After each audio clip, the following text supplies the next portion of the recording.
awaits new players. Tonight we have Tittle Fiddle, played by Secret Knot. Say hello. Secret Knot, are you muted? I'm secretly muted. Hello. There you go. Yeah, and after I say the little thing, just say a quick hello.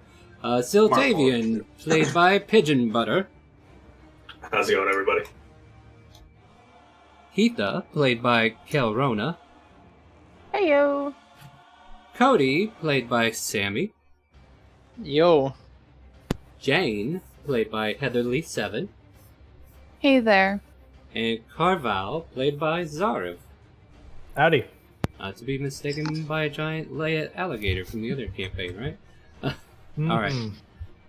Anyway, so we're going to get into Curse of Strahd tonight, and what we need to do first is connect the dots. So this is a session 0 into the session, so you're going to kind of like walk with us as we're like figuring out how these players are together.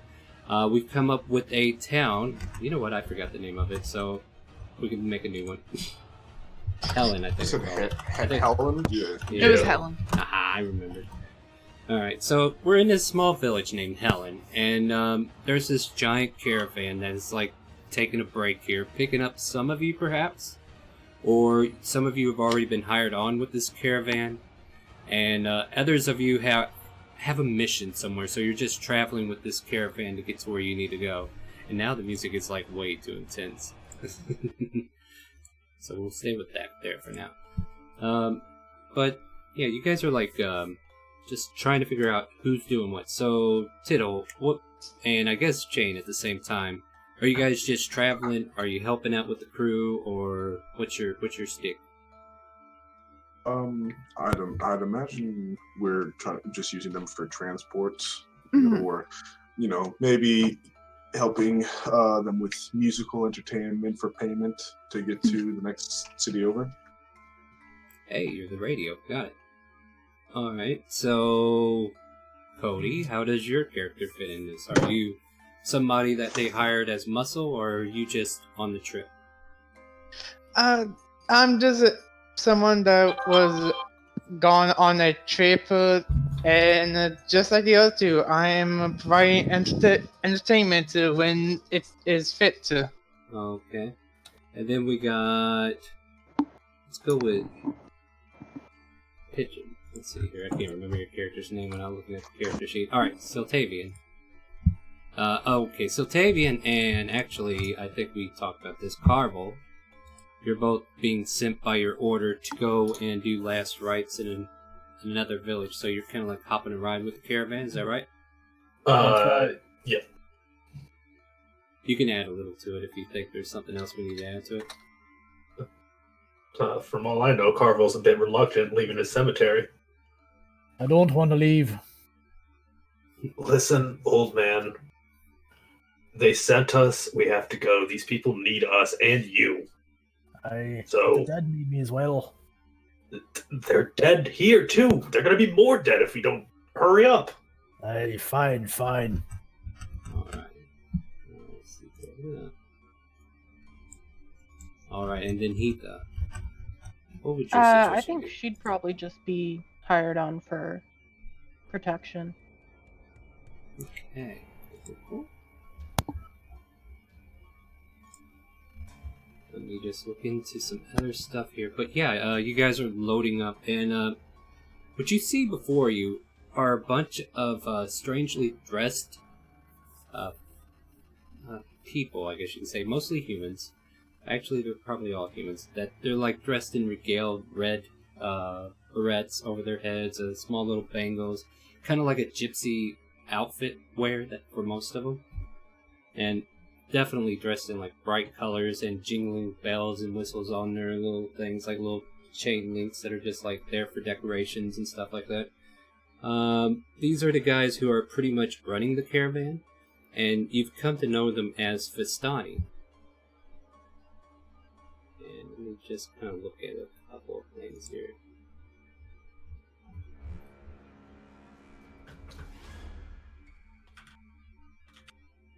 Yeah, I don't think we know any of these guys personally just yet. Like, you might know one of them. Let me see here. Where is it good? So, like I said, we're also doing like a session 0, so we're like figuring out the minor details for this internal startup adventure here. So I'm trying to figure out what some of these Vistani names are real quick, so we can create some quick characters who are actually a part of this caravan. So, let's see here. Vistani, blah blah blah blah. Yeah, these guys got some cool things. I thought for sure they might have like a... Okay, I think we'll go with some random names for humans.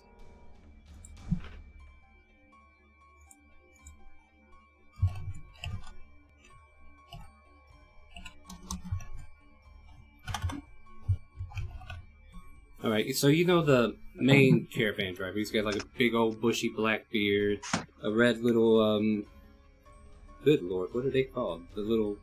it came to me, then it went away. Bandanas, yeah, like a bandana, a red bandana on his head. And he's got like chains and gold links just kind of like going down by his ears. And then he's got like bracelets and rings on. He goes by the name Arlo, and he constantly checks on you. He does like, everything looks safe. Just having you like do, making sure everything's getting set up and everything like that. Let's see here. Caravan. Alright, and let's see, what's some other ordeals, matters we need to take care of? So this caravan has like 4 or 5 carriages. I say we have 4 carriages for sure. And who was also, like, everybody who's traveling together, I guess you would be traveling in the same carriage? More than likely, I would assume. So that would put 5 of you in the same carriage. So you guys are like in the second carriage, or... Yeah, 5 of you in the same carriage, and then Heatha, you have like a horse on your own. So you got a draft horse that you actually ride. And you can definitely move up and down the line. And you guys are just now fixing to leave Helen. You've just finished getting your luggage loaded up. Everybody's gear is either on them or inside with them.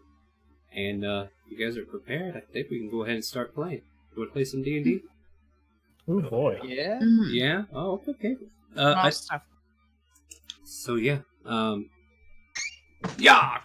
And the carriages start to lurch forward, and you all feel the push and pull of it, and you start traveling. Most of you expect to only spend at least a day on this trip. And Vistani just kind of like laugh and cheerfully gloat as they're like drinking off and on, and also like making their way down into these roads. And is there any kind of conversation that's going on along the way, or? Tittle does not like long silences. He would spark one up with the weirdest looking one there, probably with the dragon one. So what are you? So I'm a dragonborn, and what may you be? I am a princely fellow, to have you know, but what is a dragonborn? I spawn from the dragons, if you can tell by the name. Oh, what a very original namesake for your people, You do your justice proud. Very good for you. Thank you very much. May I ask, why are you on this trip? Well, you see, I have small legs, so it's not very easy for me to go from here to there very quickly. So taking a carriage is faster. Very, very true. Don't really get sarcasm, do you? I will shake my head at you. Not that I don't appreciate the humor, but I'm not the one that laughs that often. Thanks, I imagine. Hey, we should keep an eye out for this one. He seems a bit dull. I mean, I think you have to get to know people a bit better. Whatever you say, he winks. Heatha, would Also- you make a perception check? Continue. Oh, I was just gonna introduce myself to the Dragonborn as well.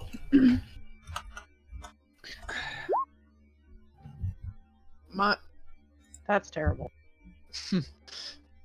My name, good lads, is ChaoticCalling. And what should I call you, you lads? Oh, isn't it? Yes. I'm Jane the Bard. It's very nice to meet you. And she'll hold out her hand. I will shake it. I assume you are a bard by your name. Yeah, it's just the title that I use, and it kind of fits. Very But I mean, of perceptive course. one you are. Very deceptive. But I mean, of Well, course, it's not my actual last name. No, I assume not. And you little guy, looking down at the frog. Little guy.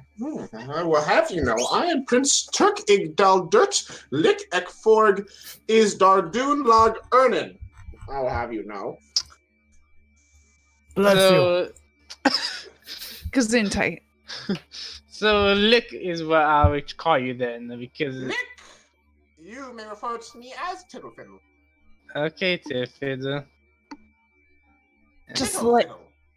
to let you know, I call him I call him a Nern, because it's I think Okay. the nicest name. Yeah, that name he just said is way too much for any normal person to remember. I can't even believe he remembers his own name. Should I kill you now or later? I would prefer you kill me later if the time is fit. You know what? I think we should end this conversation. How about a handshake? We'll do it for you. Yeah, I will put out a cloth for you, and I'll Use hand. yeah. So you guys shake? I've- Question mark? Is that a yes? Yeah. I need you to make a Constitution saving throw. Okay. This would be the 15. Okay. Would I be able to warn him? I mean, he grabbed his hand. You had a moment, but now it's gone. You just yeah. So after touching him, you start to feel wheezy and a little unresponsive, but it doesn't do anything to like disorient you. It's just that if you were attacked right now, you would have disadvantage on yours. So I'm a bit queasy. Perhaps the road is messing you along. Maybe some sleep for you, friend. Yeah, I think that's best. How about you, Master Dwarf? Hello? What do you None of need? your kind. You are very common in this area. What is your name? The name is Carval. Carval Thorgrimok. Call him Old Man Carvel. He's Oh. choking on rocks there. What is Carvel is being here? Come again?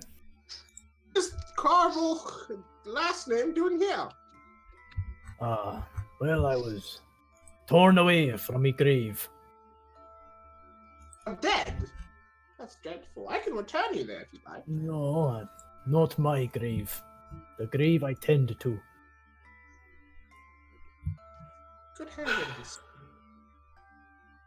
alright, He's an so old codger who doesn't want to leave his damn gravesite when he's got work to do. Oh, he's a grave digger. He should lead with that one. Other than being away from my grave coffin. And you talkative one. Who are you? Ziltavian? Everyone has very jarring words for their names, isn't that, Jane? Ziltavian. And what are you? Human? Human, yes. Yeah, we'll go with that. Very odd sport. It's not really short like the doors or the weird airs like yours, Jane. No offense. What are you doing here, Ziltavian? I'm a priest. Ah. We are Who do you worship? we are both members of the most solemn order of the Silent Shroud. What perchance is the Silent Shroud? Well, Oh, it's a bit more mundane than it sounds. Grave digging. last rites. You Mm. know, That's the most solemn order? Yes. Of course, we tend to the dead when it is their time. I think the most solemn order would be tits and wine, but that's just my taste. I mean, I think caring for the dead is very honorable. It's important. You just From see Yes. the, What do you think? you can see the smallest look of recognition from Carval. But a bear could eat them. It would be better for the environment, yes? The bear could also eat you. And it probably Could. took 4 hard years. But it would be a very bad taste. If that is their fate, then we'll gather what remains are left. and bury Outside those. the carriage, if I may cut in, as your conversation kind of continues inside, Heatha, you hear Arlo kind of like call out to you. He's like, Heatha, what do you see? And you're 6. You see thin fog up ahead. It doesn't look too threatening, and as you kind of like peer through, you see that the road is pretty much safe at this point. Oh, yeah, she just calls back. Fog. There's shit. There's nothing. A bad omen, I'm sure. Good, good. We keep going then. And he seemed a little too cheery when he said that. Old man, you love the fog. It makes no difference to me. Where exactly are we going, Ziltavian? You know, they don't tell me these things either. Aye. They just get on the caravan. So we're on a wagon going to somewhere where we don't know where we're going. No, these two just don't know where they're going. Oh, Jane, you were the one who put us, marked us for this caravan. Where are we going, my dear? Give me a name for a Well- city, Jane. well, I mean, I was just told that they're going to the next town, so. You want to come up with a name for the next city? I think it's some like small hamlet called Brookside. Brookside. That sounds pretty complicated. So yeah, And then suddenly the dwarf remembers, aye, we're going to Brookside. there you go. Then why'd you ask me, old man? The old noggin's not what it used to be. I've been staring at Grace for way too long. I don't stare, I watch. Well, it might take me some time, but I might have a spell for that. For what? To fix your mind? Aye, yes. Because I'm assuming you're like poisoned or something. Ha! A far-fetched thing for a dwarf, but I appreciate the effort. He's just really old. And your journey kind of continues like this for most of the day. There's a moment where you guys are like able to get out for a little bit, where they stop to rest the horses, and you can set up they set up like a little brief cooking camp, and you guys spend about an hour here, just kind of like relaxing in the wooded area. The fog around you is a little thin at the moment. You can still see pretty well, but you can definitely tell there's some misty weather up ahead. I would like to be in my barrel of water. I mean, fair enough. You go dunking in your barrel, and if you're doing anything, please announce it. Don't just post it. That was an accident click. Okay, just want to make sure we know that flow is Yeah. intact. All right, cool. Yeah, I'll Just sound one- out if I do. Not a problem. Just want to Steam make in his bath water. Yeah. And probably I will let you know all the house rules as we come up to them, because I don't know what we are going to do, because I might actually change a few of them. We'll see what happens. But for now, we're going to find out as we go. Right, so yeah, you guys have like a moment where food is had. The Vistani kind of like break out in dance and song, while Jane or any of you other players want to play your instruments. They allow you to, so that they can actually enjoy the atmosphere while they're sitting there playing. Yeah, of course. He'd play in his bath water. Poorly, because the water's getting him a fucking fiddle. Jane, you want to give us a performance check with your instrument, if you have that as a thing as well? I'll use my flute this time. Wow, that was Wow. terrible. Heath is Carval gonna see closes you his guys and ears. join in. Yeah. So you. Oh. And he. You know, I don't even know why I picked this instrument. I like never use it. I was thinking about switching it for like Damn. I was actually thinking about switching it for a pan flute next time we hit the next town. And as you say pan flute, Heatha comes over and starts picking up the beat where you dropped it. And yeah, a couple of the gypsies almost tripped over themselves hearing the fiddle and the flute. And then all of a sudden Heatha came in and saved the dance, and they managed to keep on enjoying it. And a couple of gypsy girls are like dancing to the beat, and then they take these gypsy men into their arms and they start dancing, or Vistani I should say in this aspect. But definitely their attire kind of like reminds you of gypsies. And Arlo's sitting down there handing out grub to each and every one of you. Here's your meal for today, and kind of like pours everybody a bowl of soup. Heatha, come eat. That's a good pan flute you got there. I'm sure you, and he like pats Jane on the shoulder, you just had a bad day, right? This mist is a little decrepit for some, and you know, you just kind of like miss out on some of the notes. Yeah. I mean, I'm not used to mist like this. Is it normal to be around here? The mist, I mean? It's probably, we're getting closer to where we need to be. Heath is gonna wander over to the fire, sit down, pick up a bowl of soup, There you go, lady. nod at the others. And oh, sorry, go on.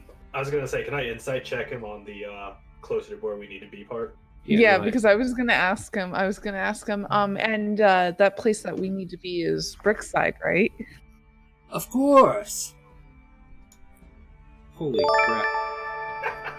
Natural 20. Oh my god. Hey, good roll for.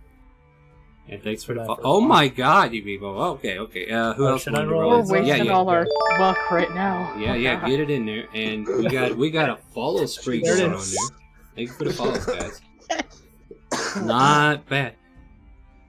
You feel like I need to roll a deception check is what I feel like I need to do here. Hold on 1 second. I need to find me a Fistani. Let me find me one of these lovely people here to kind of roll against you here. Like, because I don't think I'm going to beat that natural 1 or natural 20. Yeah, I'm not going to beat the natural 1. Alright, let's use this guy. Yeah, so he gets a little bit on his deception. Oh my god. Ooh. So Carvel and Chain, like you're pretty much convinced that whatever he's saying must be, you know, he's not lying to you or anything. But Siltavian, you get this instant, like it's just barely a little something there that makes you think, okay, they might be taking us to Brookside, but it sounds like they're going to be taking us somewhere else first. Just by the way he said that, so he might be a little bit deceptive to you. Just by one. With that, he's gonna nudge Carvel a little bit, like, "Oh man, we Right. Yeah. we may be taking a little bit longer to get where we need to be going." What is Oh. that? Don't worry, I'll get you where you need to go. It'll be alright. Alright, That's why. Pack, finish your meals, finish your drinks, let's get this ride back going. It'll be fine, guys. You know, we'll make it to Brookside. I'll buy everybody around. I'll get my flute working.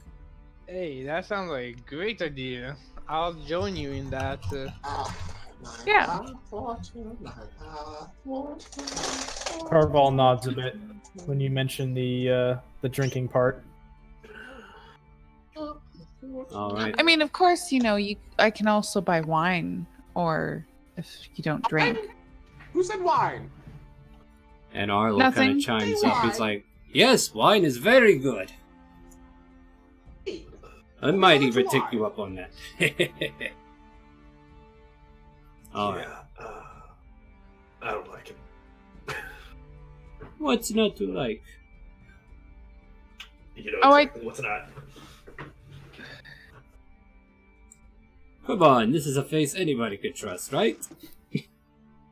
Where did you get that scar on your face? That's hair that's just falling off the side of my head. What do you on about?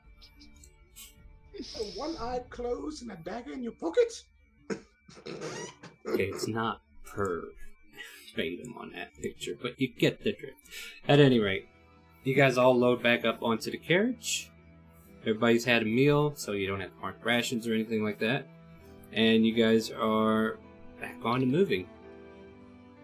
Carriages launch forward once more, and you spend about an hour or two before Heatha make another one of those lovely perception checks because you're up front. Oh dear. I'm sorry, y'all. I have faith in you. There you go. Oh, that's Don't be sorry at all. The fog is getting really thick.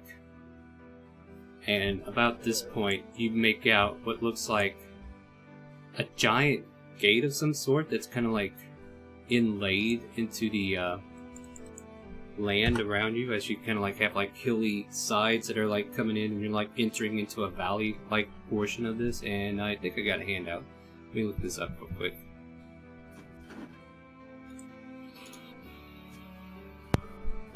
This seems strange. I'm gonna ask Keitha if she knows. Like, do you remember if you've been to Brookside before? Do you know if this gate is supposed to be here? Can I do a stone cutting to determine the origin of the stonework? Give me just a minute to find the Well, handout I was looking would you out guys for. have noticed it from inside the? Because I'm out front on a horse. Oh yeah, you're sorry. right. I probably haven't seen this yet. Yeah. Yeah. So Never Heatha's mind. the only one that's come up upon it, and the fog is getting thicker and thicker. And what you see before you is this giant stone structure of a gate that kind of like travels off to one side and off to the other, and it's pretty walled off by the valley that it's in.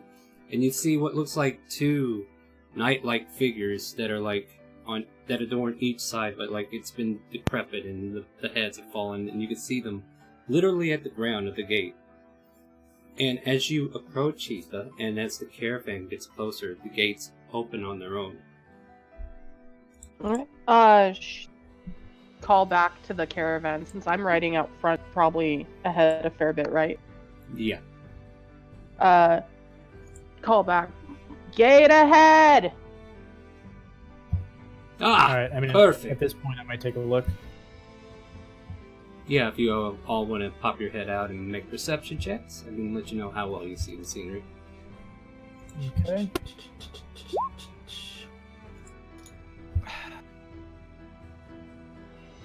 Jane just jumps from the back of the mud and doesn't notice anything because she's like, "Oh my god, there's mud everywhere! I'm ruining my boots, guys. Yeah, you're This is probably terrible." You're probably wedged in between the Dragonborn and your frog friend.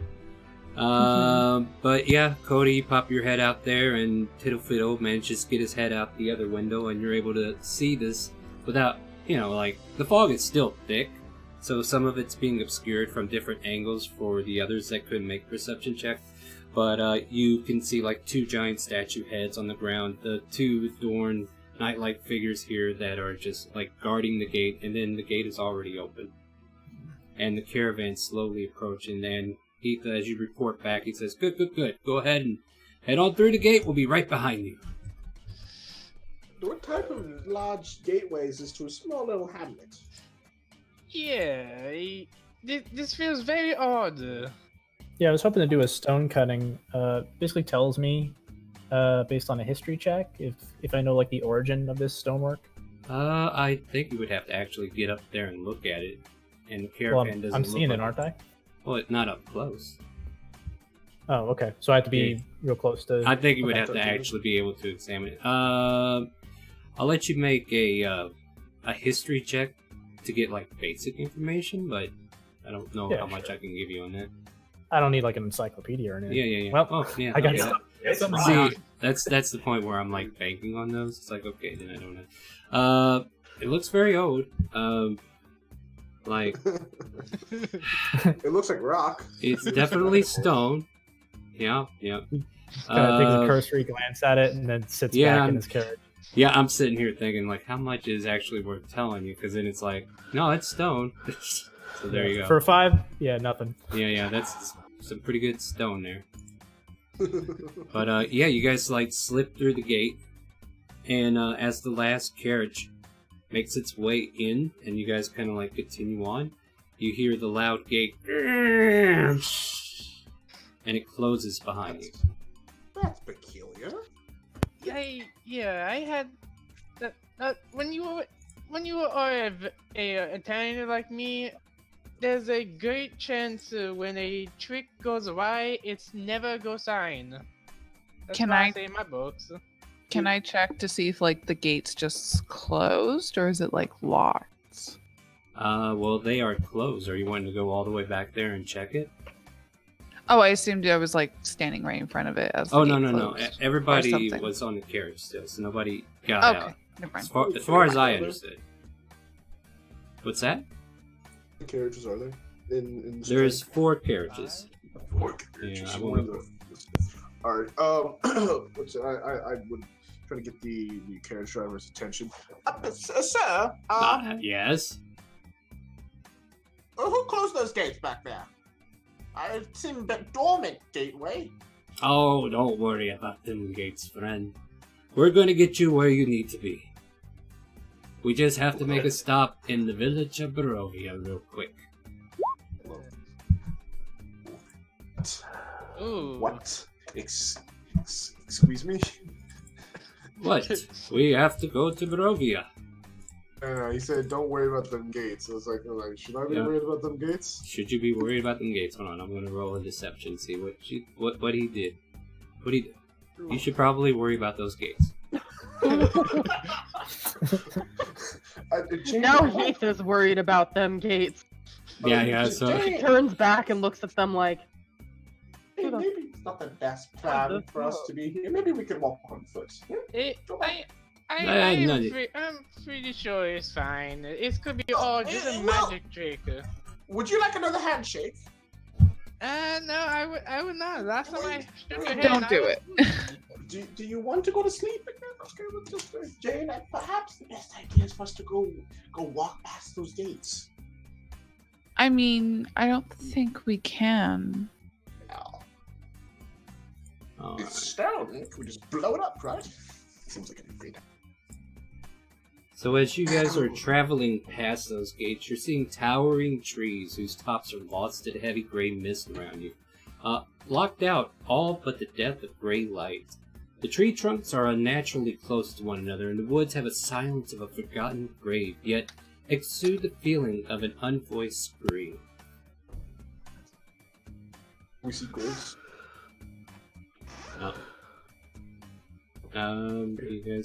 You guys still are traveling a little ways on this road.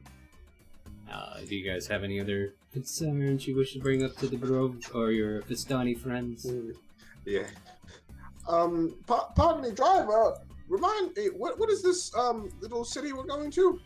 Little The- hamlet, town, village? Oh, we're going to the village of Barovia. Gotta drop off there. Uh-huh. What is Barovia?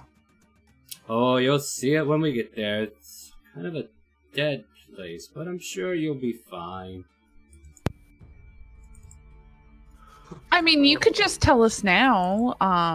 Why not just spoil the surprise? Okay. I don't really like surprises anyways. Shit. Alright, so It's a dead as you... place. Yeah, let's see. I'm trying to persuade him. What the fuck's a dead place? That's way too specific. You have to make a persuasion. 13. Let me have him roll insight on you. And I'm doing 100 things here as well. I'm trying to get you some information as Can- well. Yeah, what Is else? it possible for me to give her guidance on this? Yeah, but She you have to already... give a sheet yeah, before yeah, I roll. yeah, she already rolled. Yeah. so Advantage that would be- because I say yes. What do you mean? No. She don't need it. She No. don't need it. How do you mean that? It has, the people, they're very quiet, usually to themselves. The city itself seems like a dead city, you know what I mean? Just very, No. very, very quiet. So we never established how long Heatha had been traveling with these guys. Would she have made trips with them to, what was it, Brookside before? Not particularly, not on this trip. Like, this is actually, like, they work for the For our caravan. first trip with them? Yeah, this is your first trip with these people in particular. Like, they know part of your caravan people, and then they just took up one of the jobs as being one of the people, and then they put you to take care of protecting them. So therefore, Okay. yeah, you wouldn't. Okay. And you probably Because never been. one of my features as an Outlander was that I have an excellent memory for maps and geography, so I can't get lost. Make a history check then. I'll give you advantage for the yeah. Barovia doesn't ring a bell. Like, where you're at now does not make sense. How did this even appear? Okay, Heatha's gonna drop back to the carriage all of them are in and lean in through. Is it like a covered carriage with a window? Yeah, there's probably a window, and it's like one of them box carriages where they got the luggage on the top and everything. I'm gonna lean in through the window and just kind of quietly be like, "This is. I don't know where Barovia is. I don't think something's right here." Cody will look around and say, "Has anyone else heard of Barovia? This is a new land. This is a new town for me too." Those gates were a bit peculiar. Chance, do you have a map on you? Oh, good lodge lady there. No, I haven't a map. Driver, do you have a map? He looks down and he goes, "It's all up here, friend." And taps his forehead. Jane grins and says, "Well, luckily I have some maps from my homeland." And she pulls out a map. Okay. Because I have bonus equipment from Far Traveler. Okay. So I have... I don't know if those maps would do us good here, my dear. But I mean, they should be able to figure out where we were last, and then maybe we could find Brookside on the map and see if we... Like, maybe we just went down the wrong road or something? Yes, we are coming from a different direction. By the way, if you look now, and he kind of like points forward, and before you see tall shapes loom out of the dense fog that surrounds everything. The muddy ground underfoot gives way to the slick, wet cobstones as the carriage kind of like rides over. Tall shapes become recognizable as village dwellings. The windows on each house stare out from pools of blackness. No sound cuts the silence except you hear a mournful, sobbing that echoes through the streets from a distance. Aye. Where have they taken us? This doesn't. Go ahead. I was just gonna say this doesn't feel right. It's so quiet in this town. Too quiet, if you ask me. I've been saying that since we stopped for food, but nobody ever believes me. Speaking of drinks, or we're gonna be making a stop here at the tavern up here. We got some cargo to take off, so if you guys want to have a look around, we're gonna be here for a while. And you kind of like continue down these cobbled streets, and you see these dwellings. And if you want, you can make a general perception check, and I'll see what details I can give you as you're like traveling down. Everybody can make it. Oh. Yeah. Many Eyes is striking through. Nice. All right. Yeah, everybody that rolled 15 or higher. What you see, like, you just happen to catch like a glimpse of like people who are by the window, and then as they see you looking in their direction, they quickly close the curtains and walk away from it. That's just like from a couple houses, and then most of the houses are like dead silent, and the only thing that still haunts the air is that eerie moaning, the mournful moan of someone just groaning and moaning in the far distance. Carval looks over at Zoltavia and says, "Not a friendly town, is it?" I mean, it's kind of what we get most of the time when we go into towns. Nobody wants to welcome us in. But, Hey, speak for yourself. I do good for the families of the deceased. Drab, isn't it, Jane? A bit drab. It is. I mean, nobody's even around. Look at me. Question: the other caravans, are they filled with other passengers as well? What's that? Well, they're like you guys are the only passenger ones. The other ones seem to have like cargo and trade goods, which they mentioned they were going to make a stop here to drop off some cargo. And as I say that, they stop in front of this building, and it seems to be like a shop. You can see a sign and everything. And there's like two buildings, one on one side, one on the other, that has like signs hanging. And they stop and they're like, "If you want to get out and stretch your legs, we'll be here for a couple hours. So please feel free to take in the sights if you would." And Alright, good. The cart's been chafing me ass. And he gets out of the cart, and the tavern's nearby, so he just starts heading over there. About what time is it? we're probably looking at about 3 in the afternoon because we had that lunch. Yeah. Yeah, I'd like to find some sort of like general story. Funny you should ask. Carvel goes off to the tavern, still taping, hops out, and just mutters, "Hells be damned!" Right, Chases after the old dwarf. Is there any villagers nearby us? No, nobody outside. No, the only people that you see are like the caravan you're currently on, and that little thing right there will be kind of like where the caravan stopped. And before the cart master goes off, I'd like to ask him, pardon me, where's the general store? He points across the street to this building right here. Large T building. I twaddle on down. Yeah. And anybody is gonna approach Arlo and ask for her payment. So. Well, we're not even done yet, are we, Les? Well, no, but we're partway done, and I'd like to get a drink. Ah, fair enough, lady. Make a persuasion check. Okay. Depending on your Keep clicking persuasion. the other double thing, and Yeah. He hands you 5 gold. Don't spend it all in one place, lass. well, Jane, will you accompany me? Sure. Alright, so we're going to... Wait. Don't do that. We'll go across to the mercantile. Is that what we're doing? At least 2 people are. Alright. Anybody else going in that direction? Just trying to figure out where we're putting everybody. I was gonna head out to the tavern. Yeah, same. Alright, yeah. So we got how many people going to the tavern? 4. 4. So the rest of the party's going to the tavern. These 2 are going across the street. Alright. Let me just take a look at me notes Never here. split the party! Too late! So Carvel opens the door. Carvel opens the door up for the people to pass through and goes, "Come on, keep up."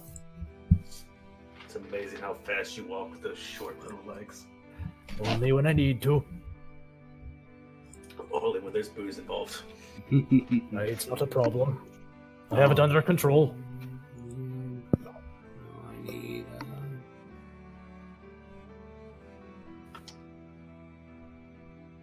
So technically, we're already in chapter 3, which is hilarious to me. Really? Were we Yeah. not supposed to be Yeah. Alright, so I want to start with the mercantile people first, and then we'll go to the bar, alright? So as you, let's see here. So you see a sign hanging overhead that says Bill Dratt's Mercantile. And there is the sparse light from this building spills out from behind drawn heavy curtains. A sign over the door, creaking on its hinges, reads Birdath Mercantile. Yeah, of course I just said that. Anyway. Birdath. Birdath. Or Bildrath. Bildrath. You know what? I'll type it out. I will type this out for you because Bildrath. Bildrath's Mercantile. Or Mercantile, depending upon how you want to say it. That's not what I had.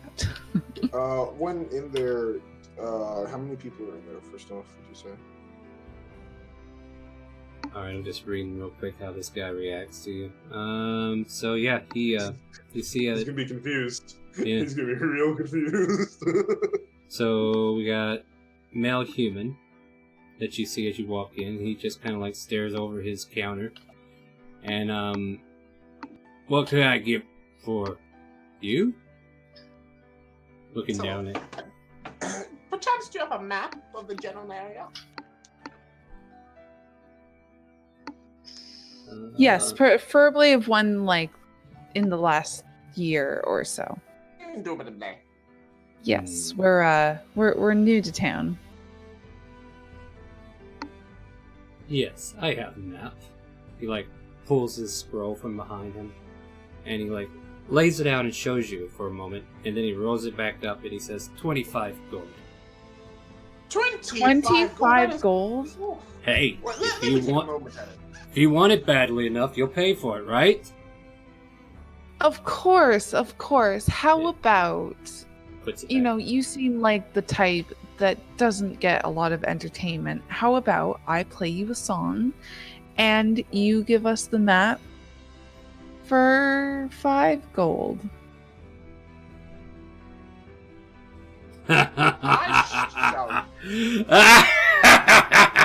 You're funny. No deal. Jane, perhaps my persuasion. He kind of tips his battle axe for a second. Maybe my persuasion techniques might be better. Oh, Fine, you... go ahead. Okay, so what do you do? Hops up on the counter. Stares at He you. hops up around the counter, getting on his eye level. Mhm. I want to make an investigation, make sure he ain't no funny looking man sort of guy. Well, Tell me not the bad. number as I'm looking something up. What'd you get? 13 and 3. What are you examining for? I just want to like check him out. It's a 3. It's a 3. I ain't getting nowhere with it. I was basically just checking him out, making sure he's no hoodlum. Does he have I a ain't getting baseball bat behind the counter?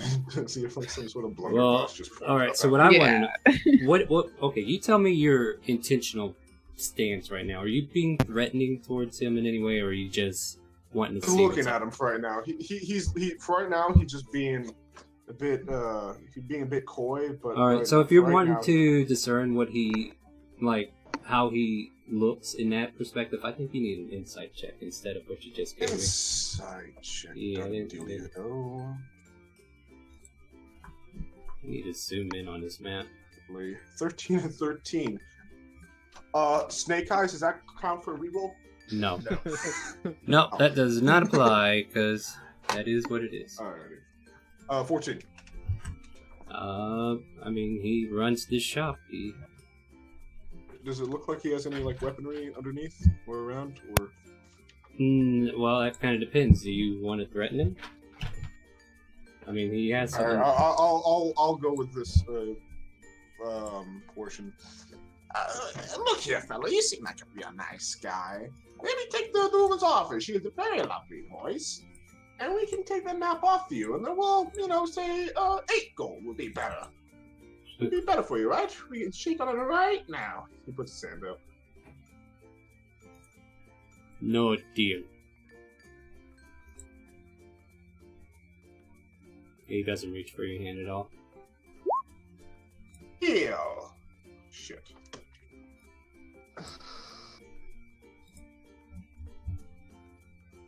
Are you trying to threaten me, little man? Periwinkle, please, I need you up front here to help me convince these customers that I'm paying them good money for what they have. And you see this stock boy kind of like come out from the back. And just let me take a quick look at him real quick here.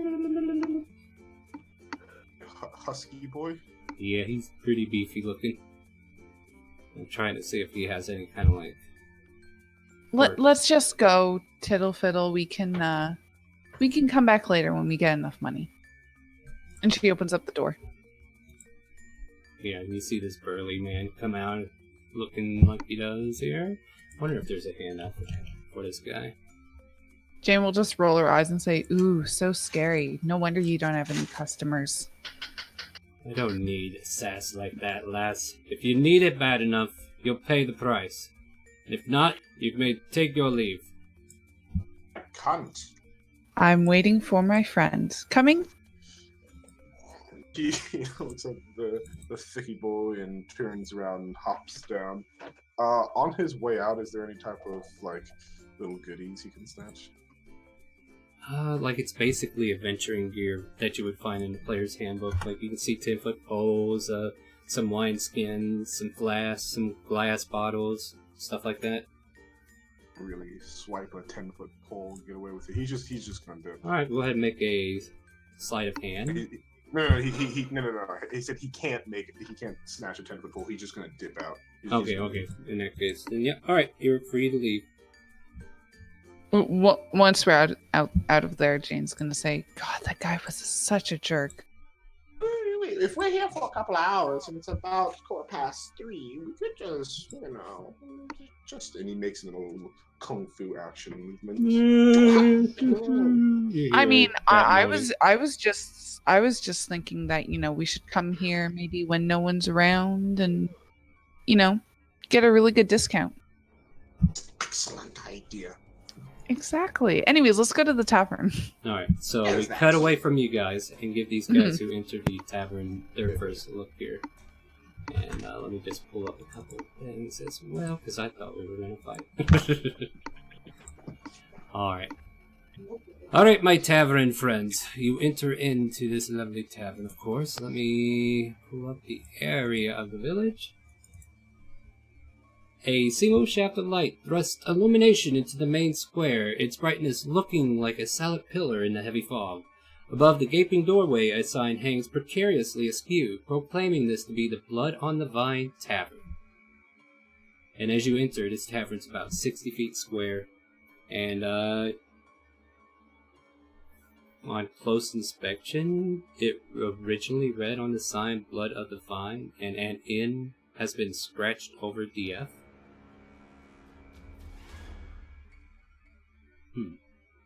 Interesting.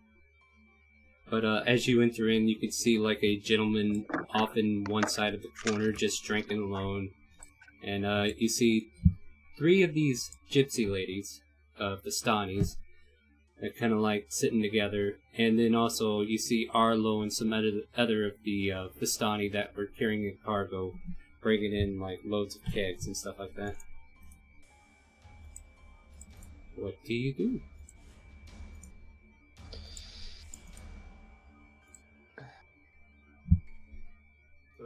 Well, Ziltavian would just go find a seat in the corner and pull out his book, his prayer book, and just start reading it over. Not really interested in drinking at the time, but his damn dwarf friend, not even friend, would want to. Alright. So you take a seat. What about the rest of you? He is gonna walk in since the dwarf is holding the door, nod a thanks to him, and head up to the bar and try and get the bartender's attention. Yeah, I'll follow behind her. Alright. Let's see here. So yeah, there's a pudgy little man, and he's like tending the bar. He's mindlessly like cleaning a glass right now, like the old dishcloth and wiping down a glass, and then he like barely looks over to you as you approach. What do you need? Information. We only sell wine here. Ales. We only sell wine here. I see. I mean, all bartenders have all taverns and its keeps has to know some information about the people here. So they're so. Do you want wine or not? He sets that glass down.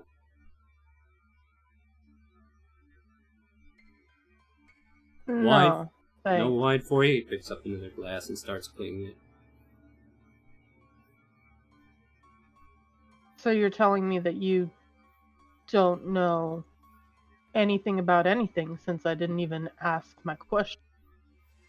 All we sell is wine, it says in a dull voice. I feel like that's a lie I will whisper into her ear.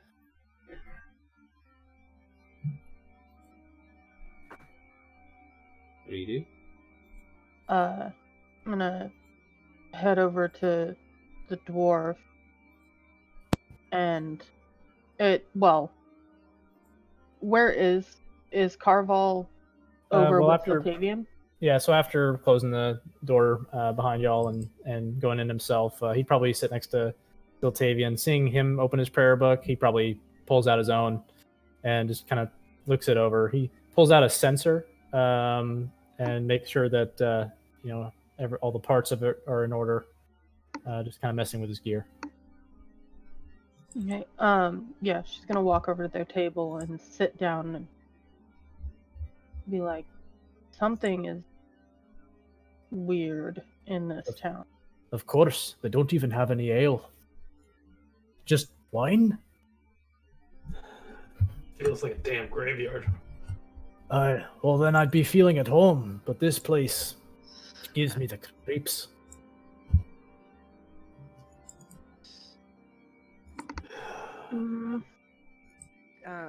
Cody would go to the guy that is sitting in the corner by himself. Try starting up a conversation with him. Alright. He sips his glass of wine, sees you approach. Hell, are you a friend?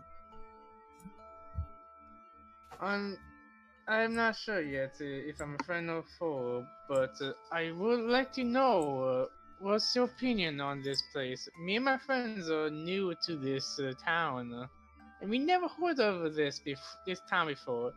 Can you help us? As you're having this conversation, the gentleman puts a hand in front of you and trying to make you close your beak or whatever. It's like trying to tell you to hush. It's like, shh. Call your friends over. We can talk.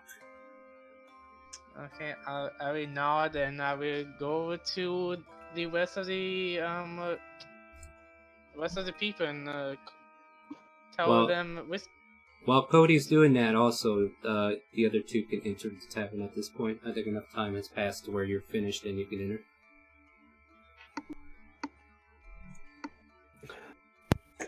Jay, that is an excellent idea. It is, right? I mean, as long as it works, Bling, bling, bling. I hope. Perhaps, not us do it, but perhaps someone else of the group should do it because it might raise the price if I go back in. Right. There's the other two. Oh, You've been hey! drinking already. I will. I'm drunk. Where's the ale? There is no ale. Yeah, Why? only wine. Wine. By the But way, I might have, these three women in the room have been constantly eyeing all of you as you enter. Yes, I am that tittle fiddle. Please avert your gaze. I know I'm famous, but this is not the place to do it. I will play a show later.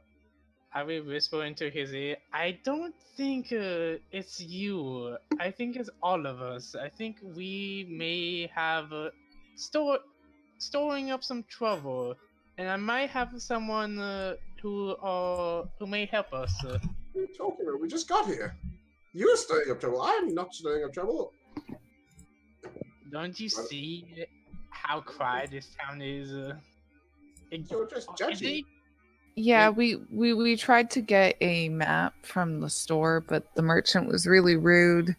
So we kind of have an idea about what to do about it, but we'll tell you about it later. Okay. The gentleman from the table approaches each and every one of you. He's like, "Can you guys come over to my table? I mean, you're being pretty loud and boisterous, and I want you to be able to enjoy some drinks on me. Hold on. Bartender, bring us a pitcher." And he drops a silver on the bar. "Bring us a pitcher of your wine, and we're going to have a little conversation here. If you guys Can you don't- get us ale? No, thank you, friend. I think we'll be taking our own ale. More for me, then. should, Please come here." Yeah. It's more for you. And what are we doing, guys? Are you intimidating somebody again, or what? Intimidation. No, I said insight. That was insight. Okay, what are we doing? There's too much going on. I'm inciting him to see if he's a sketchy feller. He's saying come over to my table in a real. He seems to have something that he would like to talk urgently to somebody about. Yeah, Heath is gonna go over there and have a seat with him. Yeah, come on, Tittle Fiddle. He probably knows something about this place. The dwarf pats a nearby chair and says, "Have a seat." I I will try to keep them down as much as I can. Keeping their voices down, that is. I think he wants us to go over Fine, there. fine, fine. I'll grab my drink and be right back. Please, all sit at this table and we'll have a conversation if you don't mind. Is no one else very, startled by this No, peculiarity? The bartender You know, puts a pitcher of wine on the table, and then Ismark pours his glass with more of the wine. Now, if you don't mind, takes a seat across from dwarf. I'll remember names eventually. Takes a gulp. Carval. Yeah, Corval. And then he says, I'm in need of help, Aye, what do you need? Business. and I need a little discretion. Aye. Go on. He kind of looks left to right as he kind of eyes the Vistani women who are in the room. Right away, he tells you, my name is Ismark, and I have a proposition for you if you're capable people as you look. I need your help. What can I do for you, boyo? Well, there's my sister, and I need her to get to Falaki. And I was hoping to find somebody who could escort her. Where is this Falaki? Off to the west, away from, I don't know if you've seen it, but the miserable tower up above where the castle of Ravenloft stands. I think you have us mistaken, friend. We are not a party. We are just a... Voice down. Yeah. Well, we're Not a party, friend. You was just mistaken. Perhaps we will hire some mercenaries. I can't hire anybody. You see these... He shuts up for a moment, thinking he's being heard. plus, we're just stopping on our way to head to Brookside. I don't think we are going to Brookside. Oh. I feel like this is our final stop. Don't be silly. I don't think I've Got a ever... couple hours here. You're very pessimistic, Dragonborn. Ismark, I'm afraid to tell you that we are merely passers-by. We do not even control the path we take. Mm-hmm. So I don't know what you think we can do to help. But Well, we're... alright, listen. Then I'll put it to you this way. If you change your minds, I can definitely use some help. If you find yourself in need of a place to stay, place to rest, you let me know.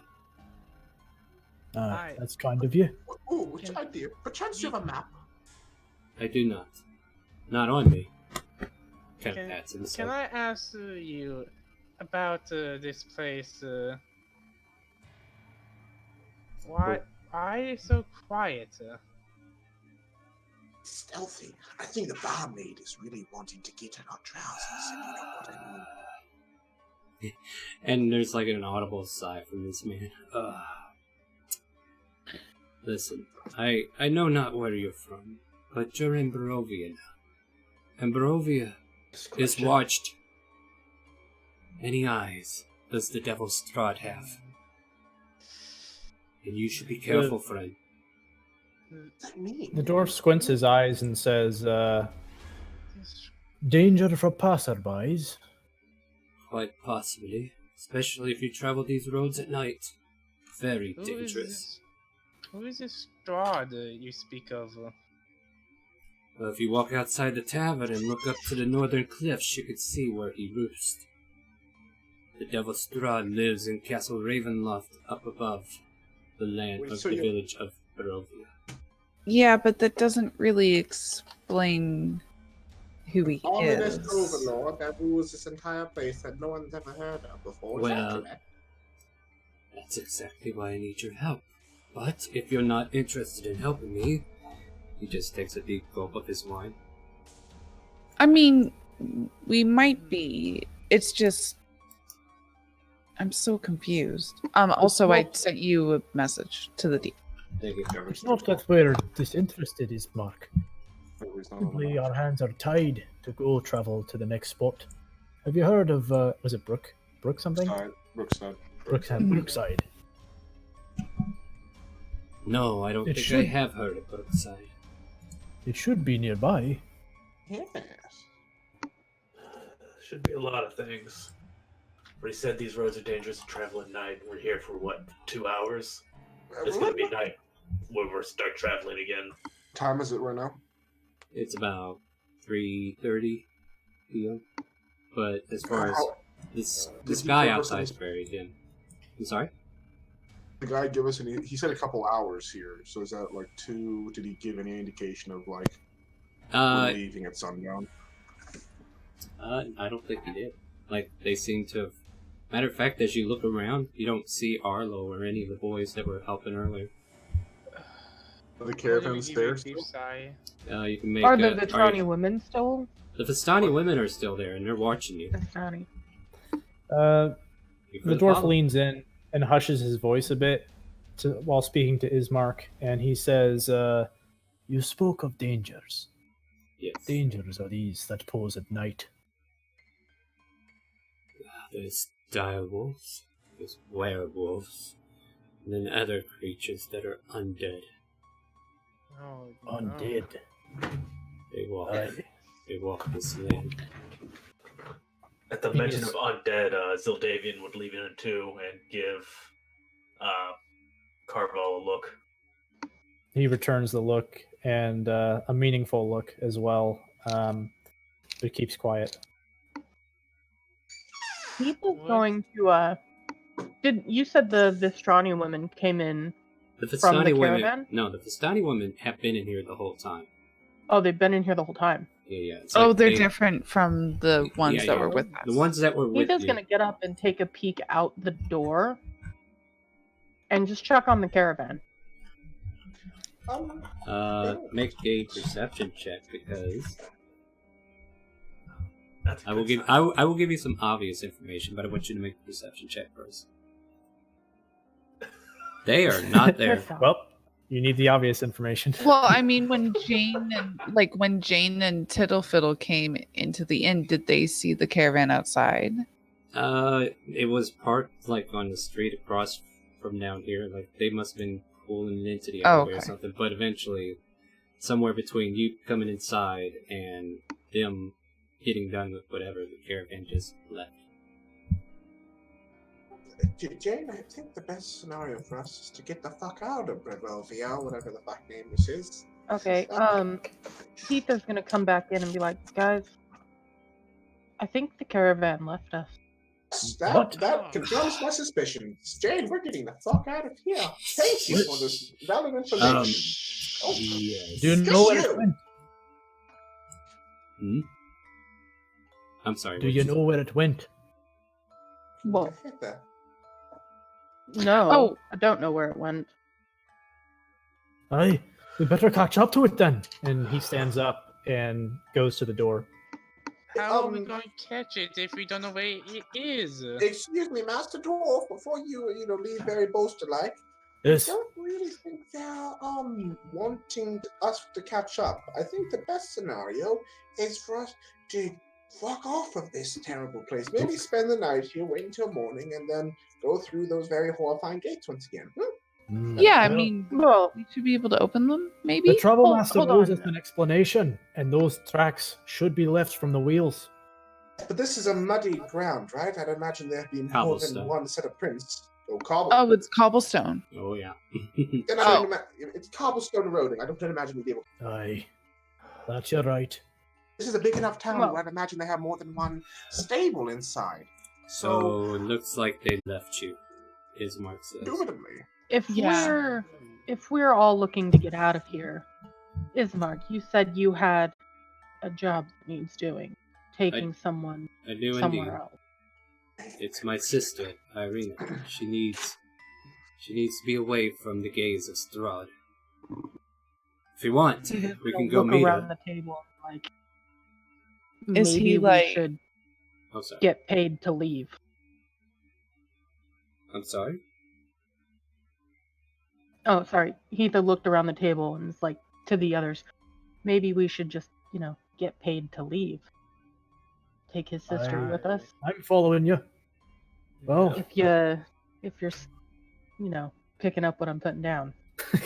The dwarf sits back down across Ismark and says, "It appears there's been a turn of events." Well, I think Jane and me have. You know, excuse me, my fellows, if I may. I don't want to rush you. I know you seem lost and confused with your current circumstances. If you like, why don't you explore the town a little bit, maybe get your bearings, and maybe even see if you could find... He looks towards those women around him, those stony bastards. How will we find you again if we do explore? Yes. If you follow the road south from here, you will see a manor. There, me and Irina, we stayed where my father once was. He's recently passed. There's like a holy symbol gaze into ear. Over. Very nice to meet you. Your name is Ismark, yes? Yes, it's my... Question: why is the Devil's Shroud called the Devil's Shroud? That seems very pessimistic type name. Shh, keep your voices down. Oh, good heavens! The devil has ears, you know. And he points towards the Vistani women. Everyone has ears, except me, because I have holes. We'll just let you know that is him whispering. Technically, he can get much louder. Then we should leave. No offense. We should definitely leave. Like I said, if you... Sure, I just need to go to back to the store. I can't remember character names. I feel really bad. Do you just want a store? Probably will look at you and talk to you a bit, copying it to the left. Are you talking about the mercantile's name, or? No, I was trying to remember. I was trying to remember. Keitha's. I was gonna do my little money trick. Let's see if it works. So I had an idea to cast Prestidigitation on 3 gold plate pieces and make it look like 3 platinum. So then that way I could make it look like I'm giving the merchant 30 gold, but I'm actually giving him 3 gold, and then he would give me 5 gold back. And I want to cast Prestidigitation on 3 gold coins and then give it to Heath and say, would you mind picking up a map at the merchant store across the street for me? It's a very long name. Let us take a look at what you can do with this.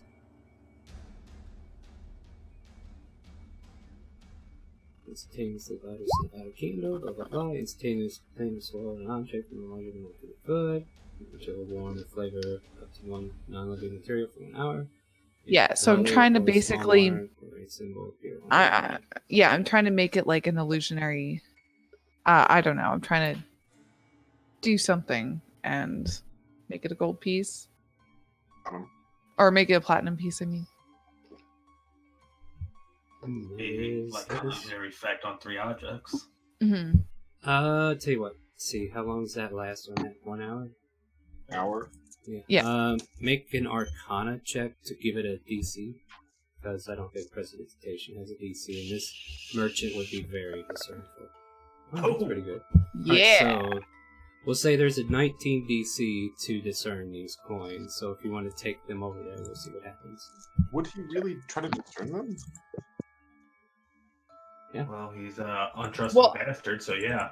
Well, I'm giving them to... I was going to give them to Kael Rona's character and be like, do you mind doing this for me? They just, for some reason, they really didn't like Tittle Fiddle for some reason. I think they have something against frogs. So rude. We'll have something against frogs. Did you say, you bastard? Oh, I mean, am I witnessing her cast Prestidigitation on them? Were you trying? I would like go into a back room if I could. Make a sleight of hand. Just does it require somatic? That's the question. It does. It does. Yeah. So if you do it out in the open, yes. Otherwise, make a sleight of hand if you're trying to do it quietly or sneakily. because somebody will be 14. okay. Noted. Oh, lovely. All right, so you cast it. You're not sure anybody noticed or anything, but Etha, you probably noticed, unless you want to make perception on that. Well, my passive meets that sleight of hand check. All right, then there you go. You notice it. I'd probably try to do it like underneath the table. And then a little glowing light kind of like makes it apparent. Yeah. Plus the verbal. Yeah. Woo-doo. So, But yeah, you make it appear like platinum coloration on both sides. Coloration or just overall it looks like platinum pieces? As far as the Arcana check, it looks like it's colored like a platinum piece. So yeah, to an untrained eye is platinum. Mm-hmm. Okay, because gold pieces and platinum pieces are shaped differently. Yeah, that's why. That comes into context. That's why it would look like a platinum piece, but it might be a different shape. So you might just have to throw it at him and be like, "Thanks," take the map and run away. Yeah, you can make that decision. Yeah, sure, why not? I'll try it. All right. She's gonna give you. Heatha gives you like a really, and a smirk, and holds her hand out for the pieces. He's asking so much money for a map. I mean, it's just paper and ink. Excuse me, Mrs. As Mark interrupts. Yes? Are you trying to deal with that codger across the street? Yes, I'm trying to deceive him. He is just here to rip everybody off. Because he's the only one that has goods. Well, that's why what I'm doing is I'm actually giving him like 3 gold for the map. It'll be great if it works. He puts a silver piece down on the table and is like, "That's great. If you guys need me, you'll meet me down south." And he'll start to make his way out. A whole silver. Well, he's putting it there to pay for the tab, not for you. Oh, for the tab. It sounds like, oh. Yeah. There's a pitcher of wine if you guys want to drink it. So Ismark makes his way and heads out to the streets. I'll drink at least enough to slake my thirst, but it's evident that I'd prefer an ale.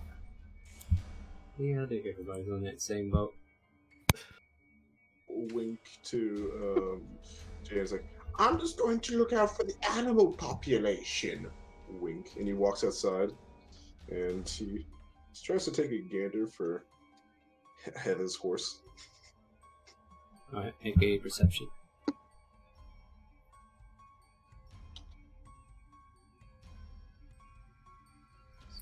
They took the horse too. You just hear outside, God damn it! Okay, Heath gonna head across the street with those platinum pieces. And as you walk outside, you can still hear the loud moaning coming from the southern direction. Would I hear that now being outside? Can I Yeah. make another... Yeah, you as well. I'm making an investigation to kind of discern what that is. Make a perception. Perception. Because we're rolling hot on that, right?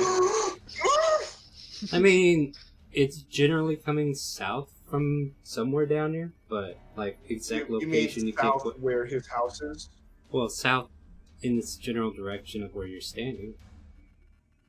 Could be on the other side of this, or it could be further down. He goes back inside to gather the dwarf. Hey, what's going on? Did you hear that large moaning coming from outside? No. Yeah, the moaning we heard when we first came up here. Oh, that one. Well, Yeah. it seems like an impoverished town. It seems more of a different type of basis of moaning. Would you care to come with me? Yeah, Fair enough. I'll talk along He, with you guys. He groans a little bit as he stands himself up and follows No, the. Dragonborn, it's okay. It's okay. You can play music here. It's I'll turn to the bartender and I'll say, "Excuse me, do you know where that moaning is coming from?" I sell wine he continues to clean glasses. Okay then. The man must be touched. I'll return to heal him later. Dragonborn, it's okay. It's okay. You know what? We have a special job for you. Those 3 shifty-eyed women over there. Go talk to them. These scenes coming up next. Yeah, hold on. Let's go do this. Go talk to them over there. Okay then. I mean, do you feel persuaded? Yeah, I feel persuaded. Alright, before you go talk to them over there, let's go ahead and follow Heatha out the door. So Heatha, you went out the door, right? Yep, I'm heading across the street to the general store. Alright, that's down this direction here. And I guess I'm following along. I'm following the frogman. Well, the frogman's not leaving, it's just Heatha. Oh, okay. We're not leaving just yet. Yeah. Not yet, They're okay. thinking about investigating something else, but I wanted to get this... We're a few seconds behind. Yeah, I just want to get this scenario out of the way, since this seems to be something we're doing here. So... let me find Gotcha. out. Yeah, Oh god, please don't get killed by like the store assistant. So I mean, it's a you 19 walk or in, not, it's a ding ling ling, and you see this man standing behind a counter, and then this huge burly man who seems to be putting heavy stock up on a shelf, like these big old backpacks are being put up on a shelf and they're just being filled. Ah, welcome. Yeah, listen, I'm writing protection detail with this group of Vistani. Stopped in town. Boss man wants a map. Your boss man left already. Arlo, that motherfucker. Yep, he left. I need a map with his goddamn money then, so Oh. I can find his ass. Sounds like a plan. She's gonna toss the 3 platinum. That's what boss man gave me. Hmm. Yeah, you know it's 25 gold, right? So I'm Yeah. making 5 gold off the bastard. Sounds good to me. Wow. And he hands you 5 gold, and he hands you a map of Barovia. And I will display that map for you guys whenever we get Tip to my it. head and thank you, sir. Head out the door. He picks up the coins as you walk out and slaps them in the register. Have a nice day, the other big oaf says as you walk out. We I'm totally gonna won't pay head for back that to the later. tavern and Yep, you make it out with a map. Good job. Alright. Yeah, so what are you guys doing next? Well, by this time she'd come out with the dwarf and I. Ziltavian would probably follow as well, just because. Ziltavian.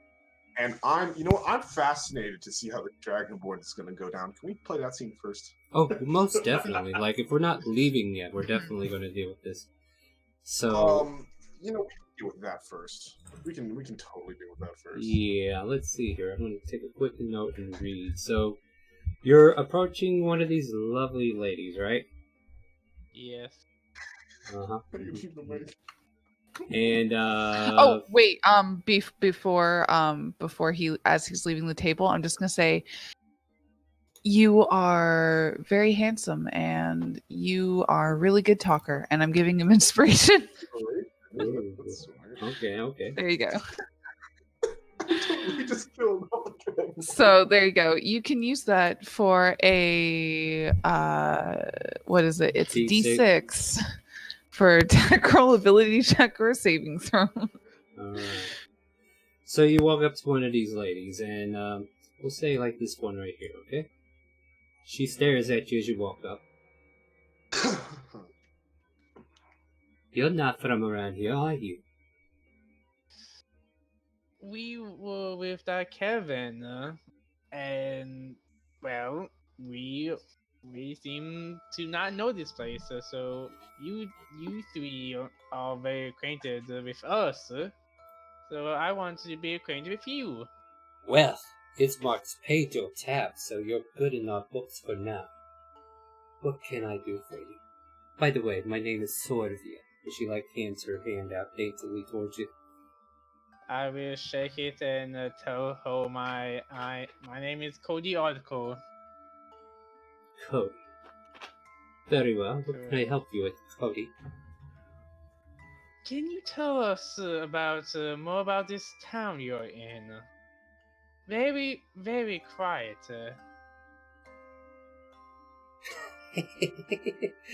Ah, he wants me to be quiet. Has Ismark been whispering lies in your ear?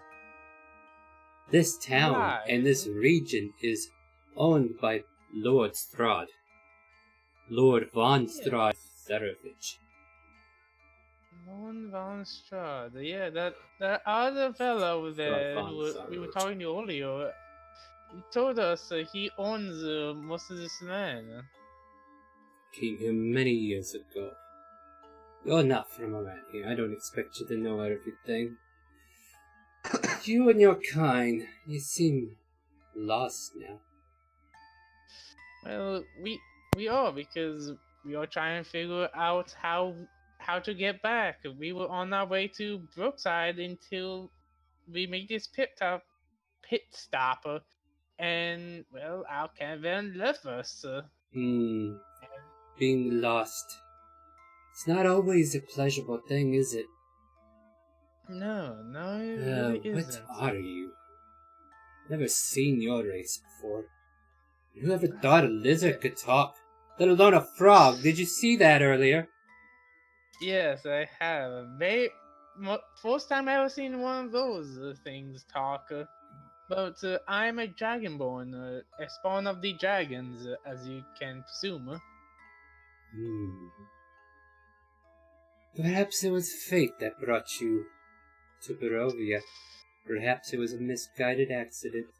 Perhaps it was a bunch of asshole heathens that just dropped you off and left you at first glance. Either or, you and yours, and she kind of like points to the guys that you've been grouped up with. Perhaps you should seek the advice of Madame Ava. You know, have your fortunes read by a true seer. Where could we find this, madam?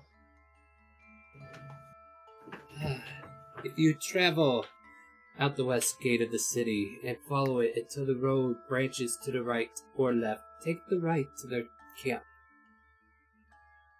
But I advise you not to go at night, lest you run into Strahd's watchdogs. Yeah, what he was saying earlier, it doesn't sound very pleasant. It shouldn't be out at night, but where will we stay if we need a place? The barkeep kind of like overhearing your conversation. He goes, "We only sell wine here." And then she points at the barkeep and says, "That's all we do here. If you're looking for a place to stay, it has to be somewhere else, I'm afraid. Maybe the church could take you, or perhaps you buddied up with that Ismark fellow. Or there might be a house that's in need of help on the eastern side of town. Maybe you can visit there for a while and take rest." Is that where all the money is coming from? No, it's not. So tell me more about this house. It's been abandoned for years. I don't think anybody lives there. Perhaps you might have a chance to acquire it for a little while if you need it. Squat if you must. Okay. Well, thank you very much, madame. I will. By the way, and she'll kind of like not in any general tone, but she'll generally give you the direction to this house that she knows about on the eastern side of town, and also the directions to Madame Ava. Okay. And I then, will thank you. good luck. And you hear the other two women chuckle. I will go back to the group and relay the information. We're not there. Oh, everyone left? Well, the dwarf and the grunge and Hetha's gone. No, I was sitting in the tavern. I said Hetha. Oh, Yeah. sorry. Hetha would have came back with the map by now too. I thought we were meeting up with her in the middle of the road. Nobody clarified that to me, unless that's what you want to do. Yeah, I thought I said that we would, like, by this time of her coming out, we need the dwarf and the Asmir would probably be outside. All right. Okay, I will relay the information to whoever is still in the tavern. Yeah, I would definitely stay in the tavern. That way you're not like alone. Like I'm just a little bit worried you're gonna get like cursed or something. Right. Okay. Well, that's good. I don't know if we should stay in a house though that's been abandoned. Maybe from the way what they said it, or what she said, it feels haunted. And that seems not so right in my books. So let's not stay there. We can try the fortune teller once everyone gets back. All right. What I think we'll do now is let's go on a break, guys. You want to take a little break, get something to drink, restroom, and all that good stuff? Yes. Yes. We're gonna take 5 minutes. I'll go over some announcements, and then I will take my break. You guys feel free. Go ahead and stand up and go get you some drink. Go get you some stretch, and we'll get right back into the story in about 5 or so. I want to thank everybody for coming out tonight. Thank you for supporting the stream with all the follows. I appreciate that. And I just want to remind you, if you have a Twitch Prime account, you can subscribe to a one of your favorite Twitch streamers, and not naming any names, but ChaoticCalling wouldn't mind being one of those streamers if you wanted to, like, you know. But anyways, if you feel like supporting us in that manner, we would love to have your sub. And also, if you just want to follow, just follow. And if you want to join our Discord, !Discord will give you information to our Discord. And I want to remind you, Friday at 4 p.m. Central, we start a live open roleplay, and we're going to have a Valentine's theme. I haven't quite worked out all the kinks yet, but feel free to join in on that on Friday. And for now, and yes, that was Hibana from Fire Force. I can catch up on all these lovely messages you guys sent, and we will BRB here shortly. I'm going to put some pretzel rock on, and we will be right back.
we've all being heard. Let me mute. Hello, we are coming back from our break. Let me get rid of that. Pretzel is now done. Hope you enjoyed the break. Hope you're all having fun. We're taking a quick look at the Barovian map at the moment. This here is the map they acquired at a very cheap rate. Or was it? We got paid 5 gold. Yeah, that's true. I guess you Actually, did. I was gonna say, yeah, I was So- gonna say, technically we got paid Under the too. pay. Yeah, so I guess we laundried our money pretty well there. But yeah, this here is a quick map here. As I was stating, this here is to Madame Ava. You still have 2 points of interest in Barovia. And of course, this is where the looming castle above the cliffside that you see before you is looming in the clouds, and also the big old veil of mist that is around you in the sea. But we're going to return to our regularly scheduled broadcast inside the village of Barovia. What a tiny map. Alright, let me zoom in so we can see. And then we are right here. So, Cody managed to get some information for us. And Jane was still in the tavern along with the dwarven friend as well, or no? Was Corvan still inside, or did he leave too? Because I see your token in the tavern still. Ruben should have come out with us. I initially invited him out. That's what I want you to do. Go ahead and move to where you're supposed to be right now. Are you down here with these guys who are walking out? Sorry. Yeah, I'm Alright. comfortable. I'm comfortable following the frog to where he wanted to lead me. Alright, yeah. So you guys are heading out that way. So those... Okay, I was just trying to figure out where the party is. And yeah, this is probably not a good idea to stay this way. But you guys run into Heatha, so I guess we'll start there. Oh, big person. You got the map then, yes? Yep, sure did. May I see it? Or no, best not see it. Best be more private, yes? You're a very, hefty gal. Would you care to come with us to investigate some moanings? That's a strange question to ask. Oh, yes. Not moanings of ourselves. No. What's the better term? You mean the weird noise I can hear in the distance? Yes, this one. It seems to be coming south of us. Maybe toward that large manor down there. That's the one that Ismark told us about. Is it the one with Irina in it? He's talked about a large manor south of the town, so I'd imagine looking down there, that's a very large manor south of the town, so I'll put 1 and 2 together. Right. Yeah, okay.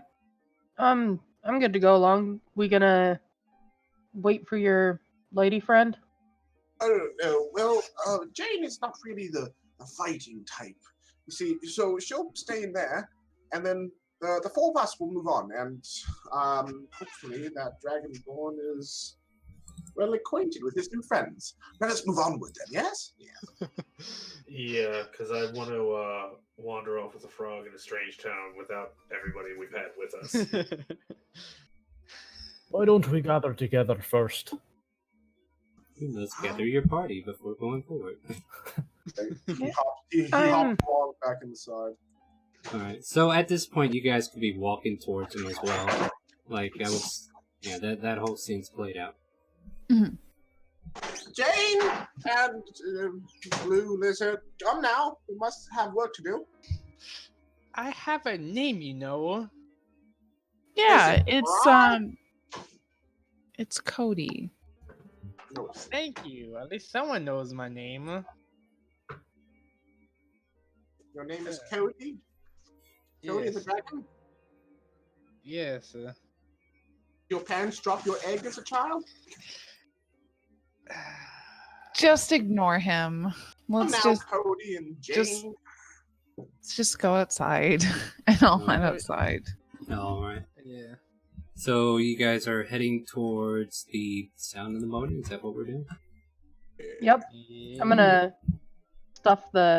while they were inside, stuff the map in my bag for right now until we get not out in the open. Right. So you kind of like travel south down the street, if you would. Go ahead and get in a marching order, if you would. Not that I expect you to get attacked, but maybe I want you to think. I can't. Really? There we go. Yeah. Everybody can move their token, right? Mm-hmm. Alright. Front to back. Where are you standing? Who wants to go where? I think so. Take the initiative. Right. Yeah, so as you kind of make your way down the street, you can hear a moaning sob floating through the still gray streets, coloring your thoughts with sadness. The sound flow from a dark 2-story house, and it is right here where you're about to head to there, my frog friend. Well, this is very pessimistic, isn't it? Well, best to go to the door. He goes up to the doorway, basically hops up and knocks on the door, and goes down and hops back up again and knocks on the door. No answer, but the moaning continues. Is that damsel in distress up there? Continues to moan, but no one answers the door.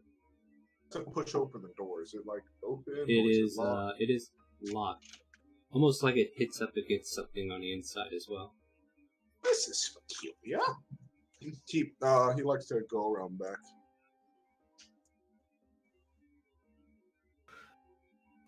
All while this is happening, Ziltavian's gonna walk right up next to a Carvel and be like, are we really following a frog?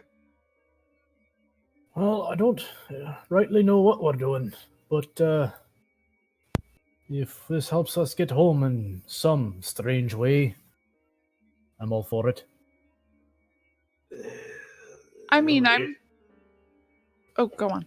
I was gonna say the only issue I have with it is he's rather impulsive and brash. Aye. Yeah. Someone ought to bring him into line. I wanted to back at a tavern, but his buddy gesturing to his friend Jay, yeah, told me not to just best to annoy him. She said. I meant ignore his remarks. He shouldn't be going off by himself. I tell him not to do this all the time, but he doesn't listen to me. Well, we have to knock some sense into him next time he does something like this. Agreed? I mean, we could just sit back and watch what happens. We could use our words. I mean, I could try. Yeah, that didn't go well for me. He forgot my name and told me if my parents dropped me as an A, so yeah. Aye. I said raw. Disregard all that. I'm sure persistence is key with that one. You know what? Hold on. While this is happening, Ziltavian's gonna walk around and find Mr. Frogman and be like, Alright, let's go ahead and let him have his quick moment by himself then. What are you doing back there by yourself, Frogman? He wants to see if there's like an entrance into the back. There's Second story. We can get it to. Yeah, well, there's a window about up on the second story, and there's no real back entrance. Already. Is there a window there? You said? As far as on the first floor, there is a window, but it's boarded up. Second story? On the second story, there's a window as well. Open? You can't tell. Let's make an investigation. Really good at it. Yeah, you can't really tell from where you're at, especially as low as you are. Alright. I would like to make a standing loop. Upstairs. So, what's it? It's about 15 feet up. I can get up there. Just make me a perception check, good. Perception check. Motherfucker. No, the windows upstairs seem to be either boarded up too, or you just couldn't see into them. Maybe it's the curtains. Oh, he sees the eyes and turn around. Yes, friend. Okay, so here's my thought. If we're going to be stuck with each other for the foreseeable future, I figure we should have a confab before we go rushing into strange moaning houses.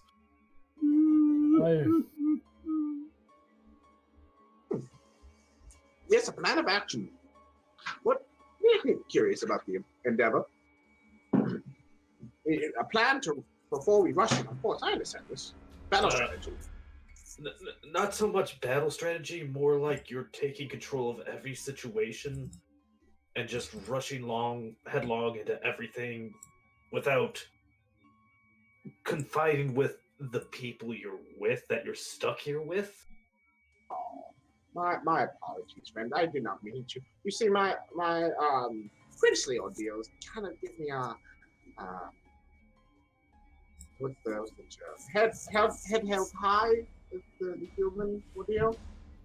I kind of forget that I'm not in my element. You can say yes. My apologies. It shan't happen again.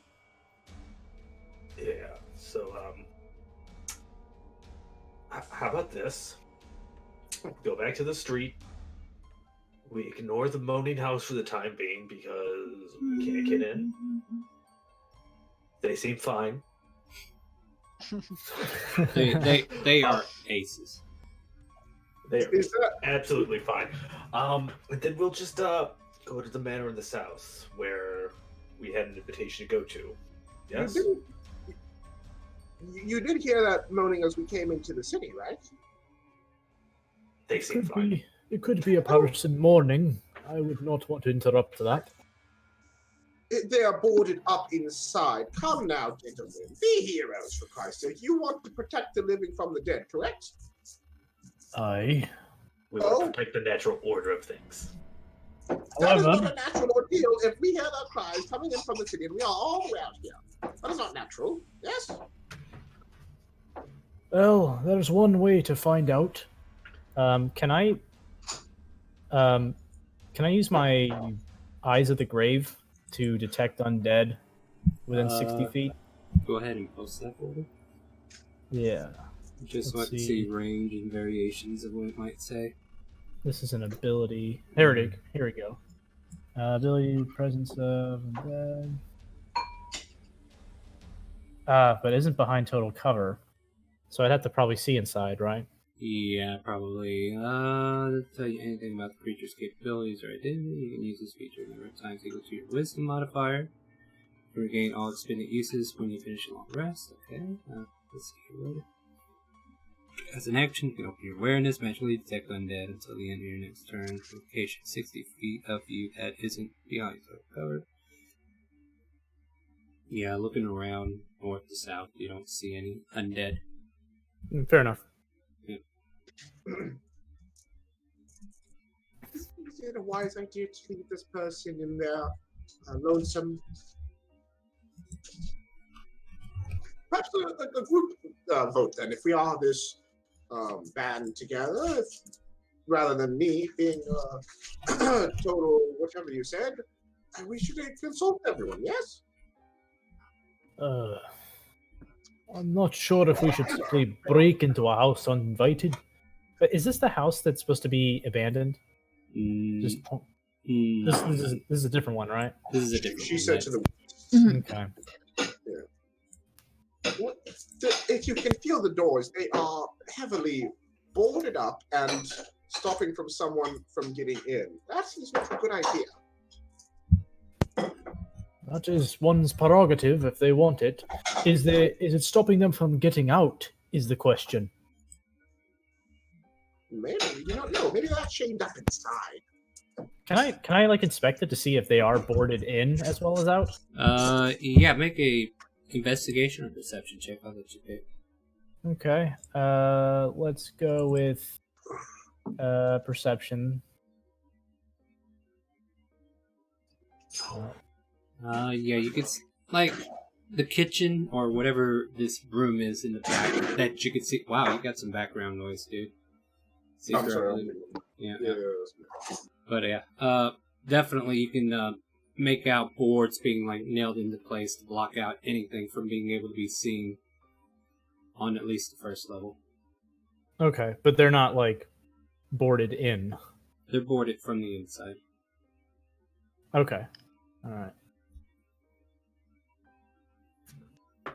Let's just discuss with the group before we make any decisions to bust into a house, yeah? Oh, that's an idea. We Aye. back along through them. Unless you've got a good reason, let's leave well enough alone. Question, everyone. Aye. This house here is having very solemn moans that seem to be very scary, and that we are hearing from a great distance away, and that they are boarded up inside. Very, very spooky indeed. I say we should go on in and see what the commotion is about. That moan was awfully loud, so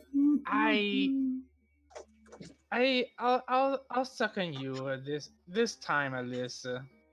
Thank you, Cody. Well, maybe they're just not very nice neighbors.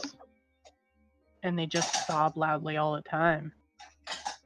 Well, I mean, we hold them from the gates, so that was an awfully loud moan. I'd be sobbing too if this town only sold wine. Man's got a point. If a map cost us 25 gold, imagine how much something to eat costs. Mm-hmm. If we don't get the hell out of this town soon, we'll be the next one sobbing. Maybe this one has some information of how to get out. Indubitably. I mean, I We kind should go back and see if someone can, I don't know, summon some guards. I don't really feel like it's... I mean, we haven't seen anyone outside of the tavern, and you guys only seen a couple people from the shop. If you like, go ahead and make a perception check. That's for who? For who wanted to check to see if there's like maybe guards or any people walking around. I'm curious about that myself. By all means, go for it. You kind of like glance around, and for the most part, the streets are empty. And then for a brief moment, you see like a little girl poke her head out from the bottom of the street, and then she kind of like walks back towards the other side of the street. Which side? South of you, and she kind of like walks this way. Now this is all. I'm just gonna... There's kids. We can go ask them if this is normal before we break into someone's house. Now that is a good plan. Let's get some information from the locals. yeah. Did we see what the children look like? You didn't have a chance to. You were still far off away. You just made out small figures that looked like children, or at least a little girl. She was sticking her head out, and then she runs back down the street. Plus, I kind of agree with, I think it was Carvel who said that, you know, they kind of just sound really sad. Like maybe they just lost somebody. Heath is gonna Feeling head it down from the the street and gate? see if she can catch up to the kids. Yeah, I'm gonna see if I can take a look at the kids as well. As you make it down there, they seem to be going like they make it to this Hello? point here, and then they start going up this street a little ways. I shall cut them off. He hops through the buildings. Don't startle them now. Hey, Do you guys hey, keep following kids. him? I Yeah. guess I have to because this. Yeah. I'm gonna call out to them like, hey, kids, hey. Okay, alright. Before you guys Me continue and any further, me, what are the rest of you that are outside Mad Mary's me house? and Cody are just standing there like, yeah. what do I was going to keep expecting the house. What do you want to inspect? Tell me what you want to do. I want to see what is blocking the door. Make an investigation, or you can make an athletics to try to force your way in. You tell me what you want to do. There's plenty of I'm D&D gonna mechanics to force use. my way in. All right, Oh, give there me we an go. athletics check. Somebody dropped an egg. No. Nice. just yeeted me back. Yeah. That egg got cracked. Yeah, you're not able to push your way in. And, Oh, are you okay? Yeah, that Okay, door I'm is trying to- very sturdy. With my do you- long jump, can I go any further? Like with my running long jump? well, basically, So the if you guys are giving these kids chase, they're gonna keep luring you. Perhaps, I don't know. Like they seem to be running back to wherever they want to Yeah, be. after some running, I mean, the old dwarf's gonna be heaving and going like, not going to bother children who don't want to be bothered. Yeah, I stops think giving chase. Geetha would stop about here and just. All right. Well, if you Never stop mind. here, you see them stop as well, and they just kind of like point to this building. Which building? This one? This one? As Yeah. if like they want me to go in there. I'll walk and not run towards the frog. And you see the little girl just kind of like standing there, pointing towards this building, and she's kind of like looking in your direction, hoping. Like, you really can't really make out her facial expression. I take that back, but What do you think they're after? Okay, I think so they can let us I do this. slowly approach her, and will she keep running if I do that? at this point they don't No. seem to be moving. So if you want to approach towards them, it seems like they stopped where they wanted to stop. Okay, yeah, I'm gonna approach him. Okay, I'm I'll gonna- follow along. Give a whistle for the other people to follow. To let them know. They should probably catch up. All right, you guys Um, hear a whistle. Okay, well, what I was going to do was, seeing that Cody tries to break down the door, can I try to break down the door? Yes, you can. Go ahead and make a check for me, and I will make an athletics. Okay, And I'm just looking at some information here as well. 16. Bard smash. She was So, trained by barbarians. yeah. Just kick it down. The door cracks.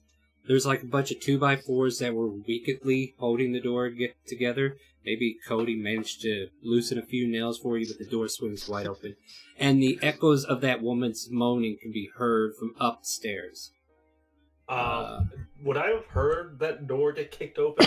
How far away from the house are you? Are you all the way over here? I am. Yeah, you Where I am. don't hear anything. Even with how Ta-da! quiet the town is. You guys are several blocks away. Ta-da! We've done I it. look We've good. done it. We split the party already. Yep. However, Cody, I don't think we should go upstairs without the other. We booked on the door, and you telling us to just leave? All the man. fighters Yeah, over you here. Wow. All the fighters over here, Cody, don't do it. You might have. Yeah, no. you know what? You're right. Let's just go inside. They'll be fine. Oh god. Nice. They chucked that egg. They just TPK. TPK. Wow. Last Wow. hour was character generation of this session. So much for the beginning, right? So let's stay with Matt. Let's stay with the scene over here with them, these two that are in the house. As you guys Jane, kind we'll of, just... yeah. Oh, So you, sorry, go on. no. Sorry, You go kind ahead. of walk into this house, and it's dark. It's dank. It's well lived into, and you can just hear this moaning from upstairs. There's a stair that leads up to the second floor. What do you want to do? Jane will just stupidly go, "Hello, I'm really sorry I kicked down your door. Don't worry, I have a spell for that." I just slowly climb the stairs. Yeah. All right. And you. Great. Jane will follow. Yeah, so with Cody up front, you hear the moaning coming from a particular bedroom that you approach. You open the door. Jane is behind Cody, but she Yeah. would want to knock. Come on, in for a Yeah. penny, in for a dime, right? All right. I'm going to go and knock on the door slightly. You just keep hearing the moaning, and it is really loud, very sorrowful and despondent. I'm going to slowly open the door. As you open the door, a fireball goes off, and you all die. No. That's not Wait, it. what? No. That wasn't it. That wasn't it. This Okay, good. lovely lady Oh. is sitting in a chair in the middle of this room, and she's clutching a malformed doll in her hand, and you see her crouched over, crying into the doll, just kind of like, just totally in tears and despondent. She doesn't even seem to register that you guys are in here. I'm gonna go up to her and place my paw on one of her shoulders and ask her what's wrong. Comes to no one fucking kills you. What's wrong? There's an intruder in my house for starters. Yeah. Please. Is this a monster? She says nothing. She just continues to moan. She's kind of like quieted down, like she's trying to register you're there. And she's shaking her hand with the doll in her hand. Jane will kneel down in front of her and say, was this your daughter's or something? Or your child's? Make a persuasion check. You're a bard. You're a bard. I didn't pick it for. Nice. It doesn't matter. So she realizes you're there now, and she kind of like stops crying a bit, and she shakes her head, and she like hands the doll towards you to look at. I'll take it from her. All right. It's very pretty. And she nods to your question you asked earlier. The malformed doll has a strange leer and wear of a sackcloth dress. It belonged to... Okay, that part I don't need to tell you. But, yeah, there seems to be something stitched into the hem of the dress.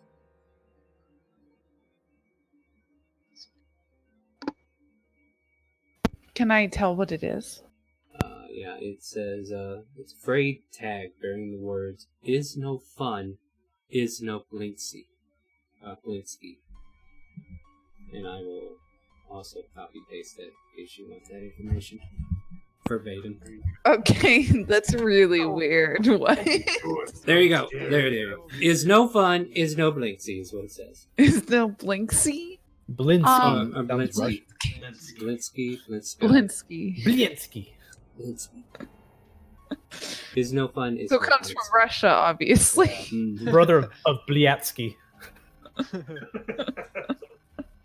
Hey, I didn't write this module, so... No. I'm gonna ask her if she knows what that means. She just grabs your shoulder, and she pulls on your cloth and pulls you closer and says, "You seen my Gertruda? Have you seen my Gertruda?" She kind of moans out loudly in desperation. I'll pull back a little bit. No, I haven't seen her, but we'll find her. I promise. She kind of like reaches out for you like you're her last hope. I'll give her back the doll. She takes the doll and holds it in her hands. Don't worry, we'll fix your door and everything will be okay. And then I turn to Cody and I'm like, we have to get out of here. Stay for tea. And here's where the fireballs are. Yeah. No, she's still despondent and... I'm assuming I didn't hear any of what she was No, saying. you're right there. You're right there with her. You heard everything. Who is this Petruda? Petruda? My daughter. She broke out of the house a week ago, and I have not seen her since. She clutches the doll and just starts moaning again, like you've heard from her earlier, as the grief is like tearing into her once more. I put my paw back on her and tell her, if I have a bunch of friends, we can go find her if you want to. She kind of looks up to you half expectantly. Make a persuasion check. Okay. She broke up the house. Hey! She She seemed alarmed by your race at first. And then she kind of like... Perhaps a dragon is what I need to find my Gertrude. Please, Scalebound. Find my little girl, bring her home. She just moans loudly, hoping that you would do this task for her. You have my word. We will do our best to find your daughter. And then she kind of like looks back to the Dow, leaving you a moment to leave. I will gesture for the bar to leave with me. Yep, Jade's already heading into the hallway and down the stairs. Nice. I'll follow right behind. No, you're technically 4, 5, 6. You're quite a ways if you're all the way over here. So yeah. But they did hear the whistle as they were about to enter, so they might know to come look for you at this point, which I will allow them to do here shortly. Meanwhile, we're basically going to go find the party. Yeah, that's cool. Yeah. During this time, Yeah. Meanwhile, on They're another dead. side of town. they're 100% dead. They did not answer your whistle, guys. I mean, what are you gonna do? But you see these two kids up here, just kind of like pointing at a place. For like a second, can I look behind and basically see if anyone's following us? Yes. Go ahead and make a perception check. Father! The mist. You see nothing. The mist of the area seems to be kind of like encroaching on you. It seems to be getting thicker The in mist's places, following but us. Shit. that's about the only thing that's following you, is the mist itself. So the dwarf gestures at the kids, and does it still look like from here a little kid? Yeah, they still look like little kids, and kind of Okay. get closer. So he says, "Hello there, little lass. We're not here to hurt you. Are you lost?" The gravel road leads to a village which you've already been into. It's tall, dark houses and tombstones. I'm trying to read into some of this other thing they have for me to read out. Nestled among them, these solemn dwellings are a handful of closed-up shops. Even the tavern is shut tight. A soft whimpered... Oh, wow, that's... I don't know why they gave me that information to say now. That's stupid. Wait, did you tell the dwarf, because he was the last one in here? Did you tell the dwarf what the person told you? What the woman told you about the house over here? In the I don't eastern think end? he said anything about the house. The two people who know about it are the ones who we left behind at the pony house. Yeah. Well, either way, as you kind of approach these children, you hear the girls going like, shh, shh, shh. The girl turns to you and says, "There's a monster in our house." And she points to the building over here. Let's see here. Does the house kind of look like abandoned or whatnot? Well, it's got two kids out in the front. It's up to you to decide if it's abandoned or not. I don't know if it was boarded up or like. Well, first she says there's a monster in our house. She then points to a tall brick row house that has seen better days. Its windows are dark. It is gated portico on the ground floor, and a rusty gate is slightly ajar. The house on either side are abandoned, and their windows and doors are boarded up. So it's like in between two abandoned houses, and in this one here, looks like it's seen better days. What type of monster is in your house, sweetheart? We don't know.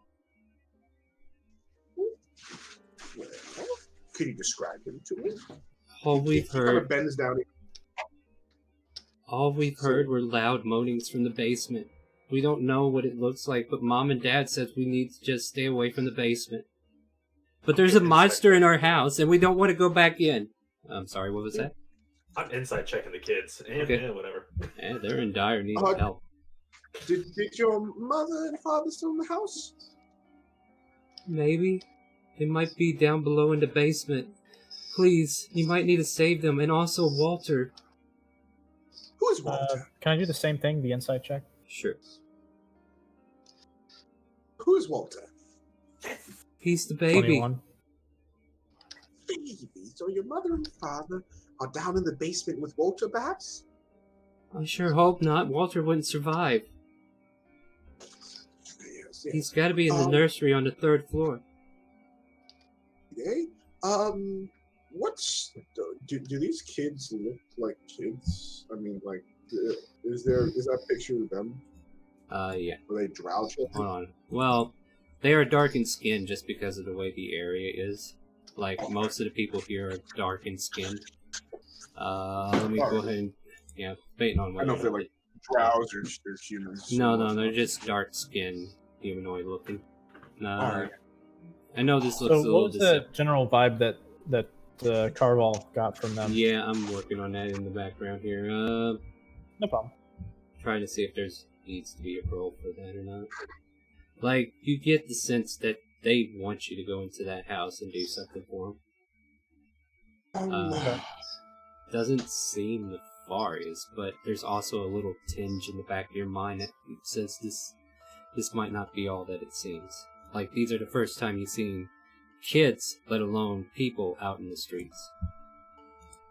So I think Carval kind of just looks at the rest of them and says, perhaps these children need help. However, we should tread carefully. Well, there are 4 of us here.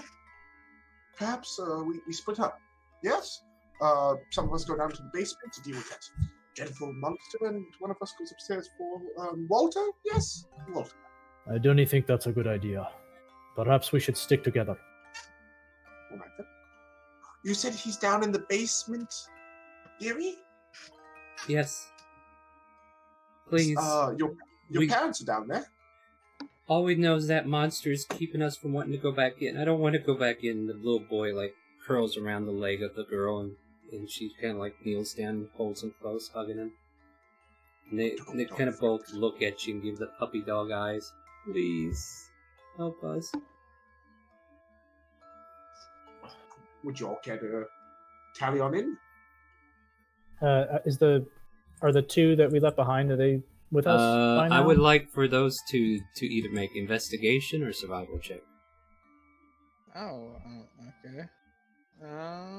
Your pick. Survival. You say survival investigation? Yep, either or. Okay. And Jade can make it 2.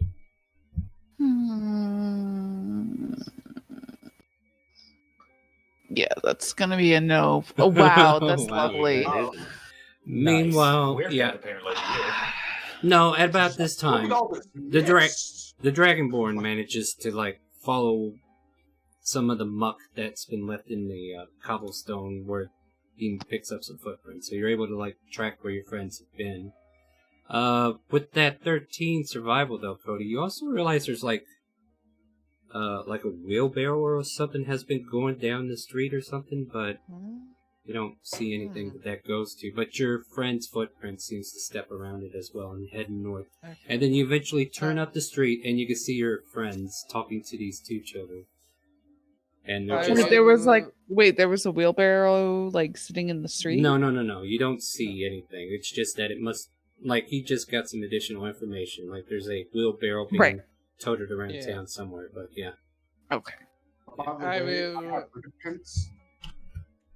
I'm sorry? You 2 can rejoin the party. You guys are able to rejoin them at this point. So, yeah. Yeah, I'm going to call out to them and tell them we are right here. Oh, Okay. yes. Did you find what was in there? Oh, well- Where? And where? Carval kind of squats down a little. I guess he doesn't have to squat down much, but he, puts a hand out for the little kids and says, "My name's Carval. What is yours?" She looks up from her little brother and she goes, "Rose, this is Thorn." Clever names. Well, it's short for me to have to look up real quick because I don't remember what it was. No worries. I was just gonna say. Did you mean the house? Cause we couldn't get in. And what did you see? Oh, here it is. We couldn't get in, so we didn't really see okay. anything. Can I tell that she's full of shit?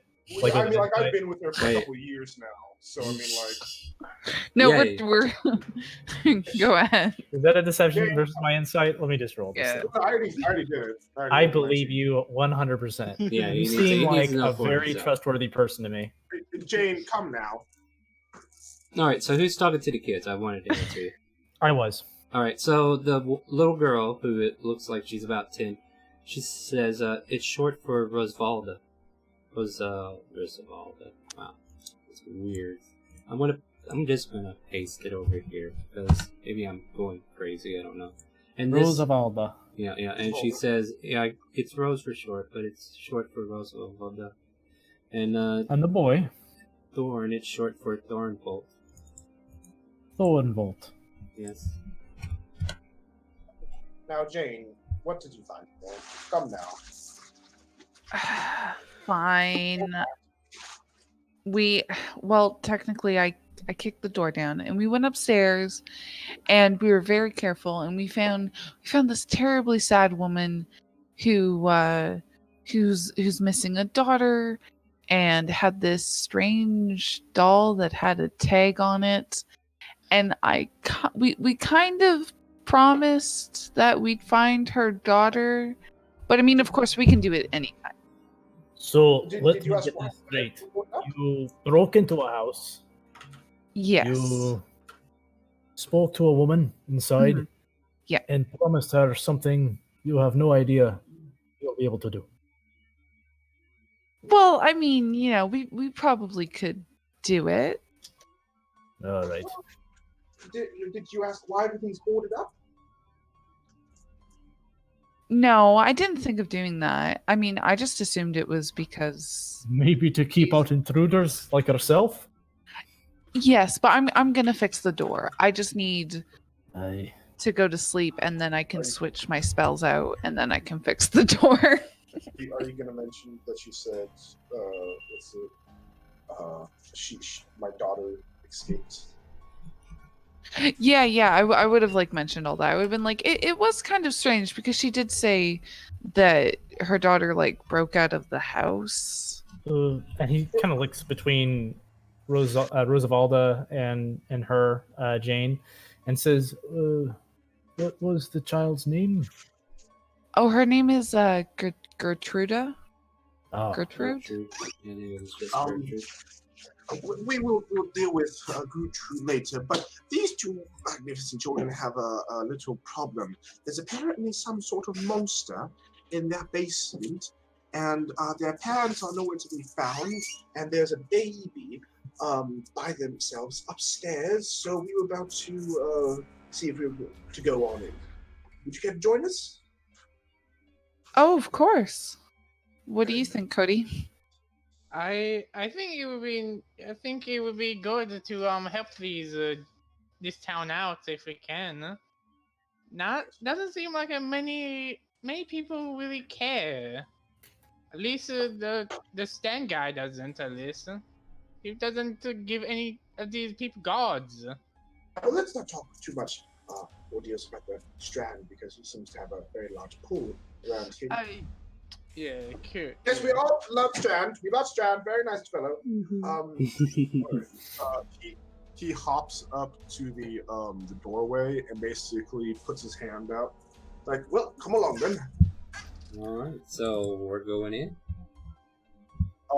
As everyone walks in, though, he basically wants to put his hand on each of their weapons as he does so himself. What, like my weapon, or? Weapon, yes. Yeah, and the Okay. kids kind of wait outside, and just let me know. Are you all approaching? Keith is gonna approach the kids first, and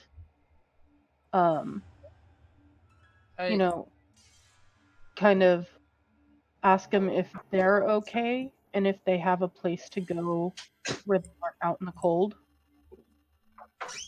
while we go check out their house. I think one of us should stay out on watch outside the house. Well, if there's a monster downstairs, best thing to do is to kill the monster and grab the babe. Yes? And save the parents. Yeah. Well, yes, the parents, of course. But who knows who would come up onto the house? Odds, hopefully, and they can help join us. I in my line of work as as someone that Don't- goes on Don't tours. tell me you're frightened of the monster downstairs and you wish to stay outside for protection. Oh no! I have great tricks on that. I can put on a great show if you guys want. But I think it's just best if someone is on watch. Wouldn't you agree? I mean, do you Captain? mean like if there's another monster in the house or like outside on the streets? Like outside on the streets, like Oh. make sure no one will come up or like have like a construction zone, like no one is going to enter the house or anything. Well, we could just close the door or lock it. I mean, true. Children, do holler if there's anyone coming down the street. Yes? Yes. Sure. Yeah. Yes. Anything. Just stop the monster. We will save them. Don't worry. See, there you go. We have our lookout outside now. The dwarf kneels over to the kids and says, "We do not return in, I'd say 30 minutes. Close the door and block it again." Actually, I think Heather was talking to them. Yeah. All right. Yeah, go ahead. I'd ask the little girl if they have somewhere they can stay for the moment while we go in and deal with this monster, that they'll be safe. She nods to you. Okay. You have somewhere you can go. Yes, I'll take Thorn and we'll wait.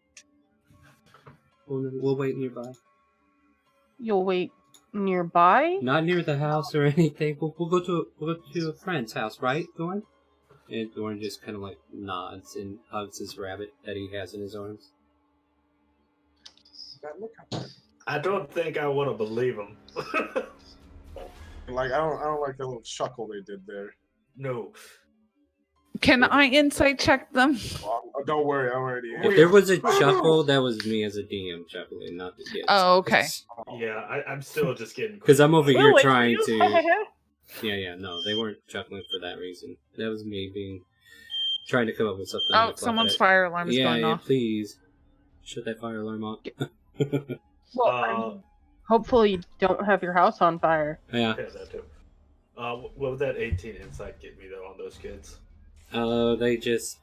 Well, I mean, what are you trying to insight in this instant? Like, are they lying to you? Just a general vibe of them because they just seem creepy as hell. That's probably what it feels like the most. Like, they are desperate for help, and they seem desperate for that monster to go away. Any wrongdoings, maybe, are legit in your eyes, as far as you can tell. You could probably only trust them as far as you can throw them. Well, they are small, but I only have a strength of 10. Not very far. Yeah, so with that math equation. But they seem genuine and they want us to get rid of the monster, though. Absolutely. They Alright. will put my mind at ease. Alright, then as you are getting closer here, I got a few things I can read for you, so you might want to wait as we kind of like enter our first dungeon, too, by the way. The entrance is wrought with an iron gate with the hinges on one side and a lock on the other fills the archway to the stone portcullis. The gate is unlocked though, and its rusty hinges shriek and when the gate is open. So you guys can like head up to this portici area. Who wants to take? Who wants to go first? Let me finish the description real quick. Oil lamps hang from the portico and ceiling by chains, flanking a set of oaken doors, which you see right here where you're standing right now, my frog friend, and that open into what might be a grand foyer. Alright, well, I try to open up the door. I'm sorry, say that again. Try to open up the door. Alright, as you open the door, and it does open, hanging on the south wall of the foyer, let's see here, south is that way apparently, so like right here. Hanging on the south wall of the foyer is a shield emblazoned with a coat of arms, a stylized golden windmill on a red field, flanked by a framed portrait of a stony-faced aristocrat. Blah, blah, blah. I can say words. Long, mahogany-framed double doors leading from the foyer to the main area are set with panes of stained glass. The shield's right here. It's right. Yeah, right there. It would be beautiful if it wasn't abandoned. Do the rest of you enter the doorway or no? Everybody else is outside, so you don't even see this. Yeah, I'm sticking to like back middle of the Yeah, group. feel free to move your token where you want to be, because Okay. we are now in dungeon diving mode, and we get to enjoy some dynamic lighting. I want to get that shield down. Oh, Hold Are on. you able to see anything other than a black screen? Does everybody have a black? Is there anybody? Oh, that... he doesn't have. Yeah, you No, gotta no. adjust his I'll, dynamic. that's right. Your Dynamic token's brand new. I didn't get to do that yet. So Hmm? yeah, I'll fix that here in just a moment. It's funny because I didn't realize it was dynamic lighting. I was waiting for you to pull back the fog of war Oh stuff. no, I was like, I- dynamic lighting. yeah, we got some fun stuff here on Chaotic Calling. Who can't see? Name. I can't see. Carval. All right. Well, you pulling another token over ain't gonna help.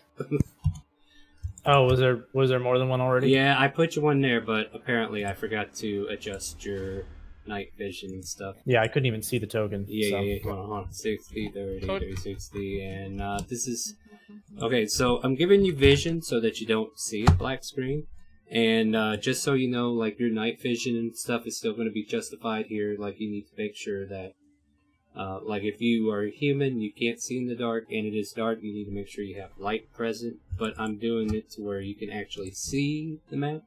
That way, if like you have light, then it's already done. Otherwise, I need you to kind of like not meta if you can't see it. But I know some of you have dark vision, so it shouldn't matter. And doing it this way just makes it easier.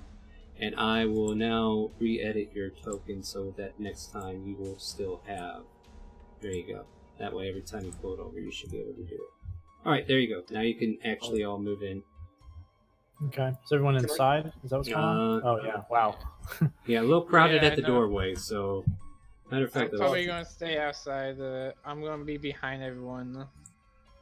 yeah, I can move Wait, this so you can shield see down, it I as talked well. about. Yes, that shield, you can take it down.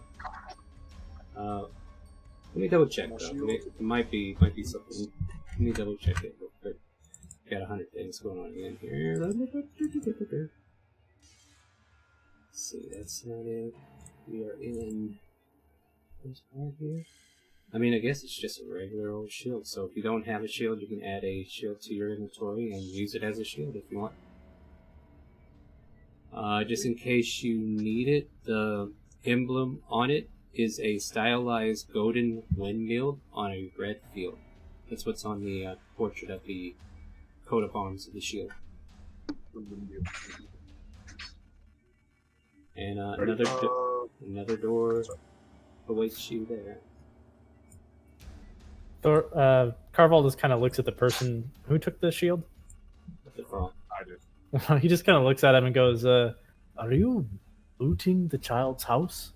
I'll give it back when we're done. We're just using it for defense. He usually get into a defensive position with the axe out. Tibble, Nice. put it back, and Put it- I will give him a mom look. I will put it back once we're done. If there's a monster down there, I would like as much protection as I can. I'll buy you a shield afterwards. Put it back. As Shoot you that for 25 gold.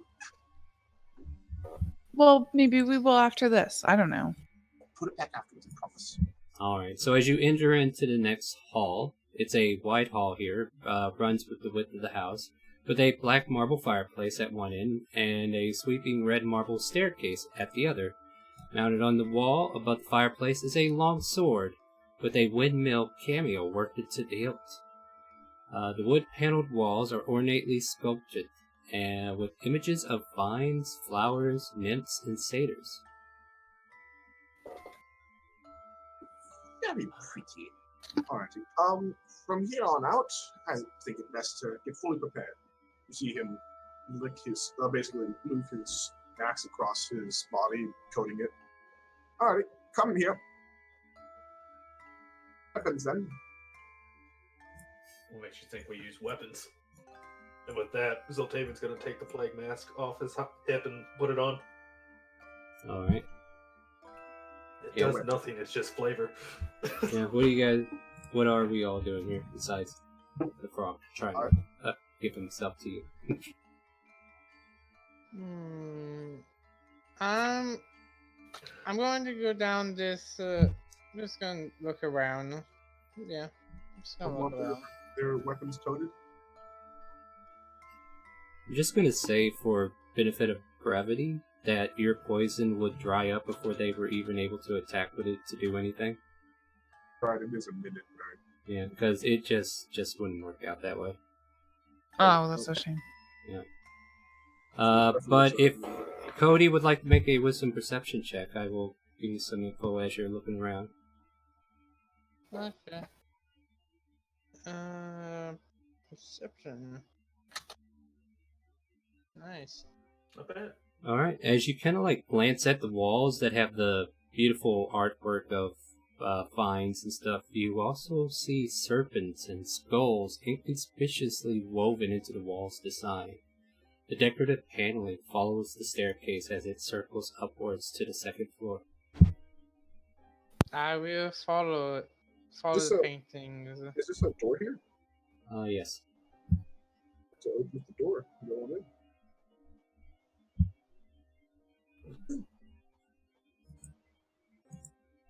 He's real. Hold on. There's a lot of people wanting to do things at the same time, so let's... There you go. Oh, What the hell? No, I don't know what I wanted to do. Is that animation? I want to move this. There you go. Now that door has been opened. And I'll give you a description of the room you see before you, and what are you guys doing up there in the other room before I tell our frog friend what's up? Oh, Heath is gonna follow him and peek into that room. Alright. Are you starting to go up this stairway? yes. And I'm certain. what do you think I need? Yeah, and I was gonna follow. So, Cody. alright, so Carvel and Siltavian, what are you guys doing? Is it look like they're splitting the party? There's two people going upstairs and the frogman going. Yeah, that's what it looks like. It is what it looks like. Well, In a Kids hushed said- voice, you just hear Carval say, "What did I say about splitting the party?" We're all gonna die, aren't we? Heath is gonna turn back and be like, "Said the monster was in a basement, not up some stairs." Right. He's upstairs. Let's deal with the monster first. Yeah, they're right, Cody. We should head into What the are you basement. gonna do? Fight a monster holding a baby? I mean, wasn't there a thing about a baby in this house somewhere? Yeah, but I Yeah. think the monster's the immediate threat, not the baby. Alright. No, so- apparently the monster and the parents and the baby, they're all in the basement together. Oh, well, I mean, okay. Alright, Tittle. Babies. This is a oaken paneled room. Looks like a hunter's den. Mounted above the fireplace is a stag's head. And positioned around the outskirts of the room, there are 3 stuffed wolves. There I are just want to two, make sure. just reading the room description for you here. 2 padded chairs draped in animal furs face the hearth, with an oaken table between, supporting a cask of wine, 2 carved wooden goblets, a pipe rack, and a candlebob. Bleh. Chandelier Yep. That thing. A chandelier hangs above the cloth-covered table, surrounded by 4 chairs. Right there. 2 cabinets stand against the wall in the east. And I think that's pretty much everything. Does this look like a nice place? I mean, like Yeah, it's a whoever used Talking to about live mahogany and chandeliers, like yeah, this sounds, is a sounds pretty ritzy to me. It is pretty ritzy. This is a manor that you walked into. I'd like to open up the cabinet and see what's going on. It is locked. The dwarf just rolls his eyes and goes, "Do you think the monster's in there?" Break the lock. God, we don't have to do that. Let's go find the basement. Is everyone gonna leave the room then? Yeah, Heath is gonna head back out because it doesn't look like the entrance to the basement's in there, and Yeah. So I'm what? gonna kind of point towards across the hall and Before everyone leaves, I'm going to investigate the room, make to generate perception roll if that's alright with you, DM. What are you trying to do? What's your intent? I'm just trying to see if there's anything of interest in this room. Is it I mean, a I've secret told- passage or anything? You just told us what was Yeah, go ahead and make a perception check. Okay.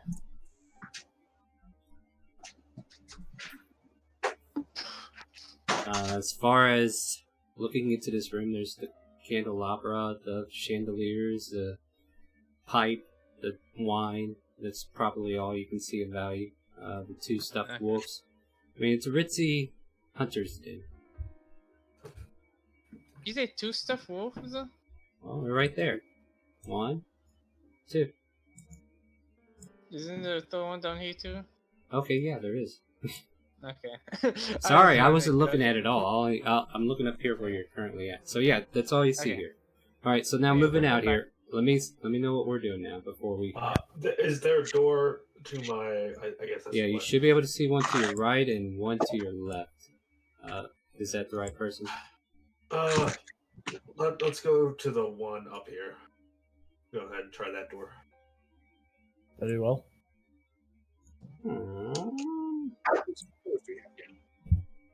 So what you see before you is a dining room. The centerpiece of this wood-paneled dining room is carved in mahogany tables surrounded by 8 high back chairs, with sculpted armrests and cushioned seats. A crystal chandelier hangs above the table, which is covered with resplendent silverware and crystalware, polished to a dazzling shine. Mounted above the marble fireplace is a mahogany-framed painting of an alpine vale. The wall paneling is carved with elegant images of deer among the trees. Red silk drapes cover the windows, and tapestry depicting hunting dogs and horse-mounted aristocrats chasing after wolf. A wolf hangs from an iron rod bolted to the south wall. A home tells a lot about an owner, I suppose. I'd imagine this door here was the same place as there, so... Wait. Hold on, back up. Back up for a minute, my frog friend. Let's see. Yeah. Okay. I was just checking something. Right there. Basically, he imagines that it leads to the same place. Yeah, it leads into the same door. What is this room here, then? What's that? He kind of does a little knock with his axe on this door here. And that one there that Jane's in front of? Let me go check it real quick. Oh, I was just about to open up the door, but I was just waiting. I didn't want to interrupt anybody. Oh, But by you all can means. open it if you want. No, you open it. He's had plenty of turns. Take a turn, lady. Give it a Sure. shot. I'm just gonna slowly open it carefully, just in case. And you open up what looks like a coat room. The cloak room has several black cloaks hanging from hooks on the wall. A top hat sits on the high shelf. Well, I found the coat room, and I'll take one of the top hats and I'll give it to I'll give it to Tittle, and say, "Here, this will look good on you." Prestigious. so we're robbing their house now? The dwarf just No, shakes it's just a joke. Ah, okay. We'll put it right back when we're done, right? I'm gonna go off to the door on the right here that we didn't go into. Alright, go ahead and open that door for you real quick. So you open the door. And, oh, this is an interesting room. What is this? Number 4A. The bathroom? Okay. Or kitchen? It's a kitchen. Looks like a kitchen. Is tidy with dishware, cookware, utensils neatly placed on the shelf. A work table has a cutting board and a rolling pin atop it. A stone dome-shaped oven stands near the east wall, and that's this here. And it's bent iron stove pipes connecting to a hole in the ceiling. Behind the stove and to the left is a thin door leading to a who knows where. Okay, I'm gonna peek into the door up here. And it is a well-stocked pantry. All the food in the pantry appears fresh. That's pantry. So Aye. what is down in the corner? It looks like a tiny door. Let's see here. Behind a small door in the southwest corner of the kitchen is a dumbwaiter. A 2-foot wide stone shaft containing a wooden elevator box attached to a simple rope and pulley mechanism that must be operated manually. So you found a dumbwaiter down here. I found him. Hey, Frog, you wanna? I had the same idea. Let's do it. This cannot go wrong at all, can it? No, it can't. Let's split up the party because that's always a good idea. All right. Well, So he's gonna buy. That's all. Die? Well, how about this? I shall yell if I need to be pulled up, alright? Yeah, you're gonna see if we can lower you down into the basement and see what's going on. are you going into the dumbwaiter? He's gonna go in the dumbwaiter. He has his shield basically up next to there, so there's nothing gonna be able to get in or out unless he maneuvers it. Let me check some stuff quick here. I need to imagine I can. Wow, Jane's is that just light? outside Okay. pondering where the basement would be. Oh yeah, no, I don't weigh nothing. All right, so you go in. I need you to make a acrobatics check. I was just checking your weight, and you're definitely below weight. Athletics. Acrobatics. Oh, Don't worry, you squeeze right in. You're a short character, but it still has a little bit of a limited space. But you manage to bend your knees and get in there, and you're quite comfy at this point. But the mechanism does have to be pulleyed by somebody else. Yeah, I'm gonna grab a hold of the mechanism and lower him slowly. Let me see here. The shaft connects. Important question. And Do I still have my top hat? you managed to duck down low enough to keep your top hat on. That's what that acrobatics check was probably all for. Let's see here. Tiny brass belt. So I'm just checking to see what else is here. Alright, so yeah, you operate the mechanism and start to lift him upward. Doesn't seem to go down. I'm I going wasn't up. gonna lift him upward then, so I guess I'll just. Hey, it only goes up. Oh. Do you wanna go up? We go I thought up maybe just it would a go little to the more basement. fancy.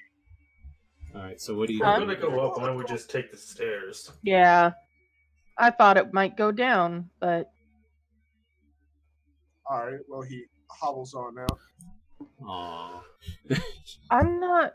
No, Guys, that's fine. No, that's fine. You're playing Have smart. any of us seen a basement entrance? No. I mean, was We- there one I'm not- outside? Did we forget to check if there was one outside? Actually. I mean, we haven't either went upstairs either, so Yeah, sometimes No, we have to go up to because- go down. Nope. Can Jane quickly run outside and do a quick run around the house? Be check for a basement door. I'll be tell me- back. It'll take me 5 minutes. Yeah, start walking where you want to go. Yeah, just basically around the whole alright. entire house. But hold on. Before you go out there, Oh. as you reach Oh. here and open the door, you see nothing but mist. It's a whole wall of mist, and as you try to penetrate through it, it repels you in a way. Guys, we have a problem. Yes. What is the problem? Well, we can't leave the house. Oh my! Like, Uh, there's why one not? problem after the other. I knew this town was evil. Yeah, Of course and we then can't. Jane just pokes the mist to show them that they can't we can't go Like- through the mist, guys. Oh, You shit. push through it, and it's like a heavy push. You might be able to force yourself in, but you don't know if you're able to get through it. Wait. Perhaps if one of us comes out, they won't be able to come back in. Yeah. She will probably stop I pushing. think we are trapped here until we kill this monster. While they're discussing that, I'm gonna go over to these windows in the dining room and open them up, pour the curtains, and see if it's the same out back. Yeah, you see nothing but mist all around the house. All right, look, let's not panic. Let's finish our job, and that'll be the next task for us. Phil's kind of interested with this Fireplace? Fireplace? I'm thinking there might be, because this is the main place, this main room, so they'd have to to kick down somewhere. I mean, I like to do an investigation of the thing to see if there's any maybe small little places or whatnot, little things I can get my. Nope. You don't see shit. Are you looking up the fireplace? Well, not up, but I mean like just. Yeah, and in and around, you don't see anything that would indicate, like, you don't feel any levers, you don't feel any, like, if you were to touch anything or anything. You don't make any distinctive knowledge of anything that's in their interest. No point of interest located. Could I make an investigation of the table, see, like, if it's been here for a while, or if it just seems like, something off about it? What table? The dining room table. Yeah, sure. We'll check what's on this table real quick.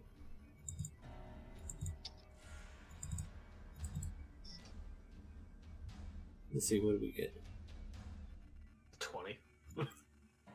As you're investigating the table, nothing really pops out at you, but like all the dishes and everything are shining and super clean, very elegant looking, and then all of a sudden your attention is drawn to the wall.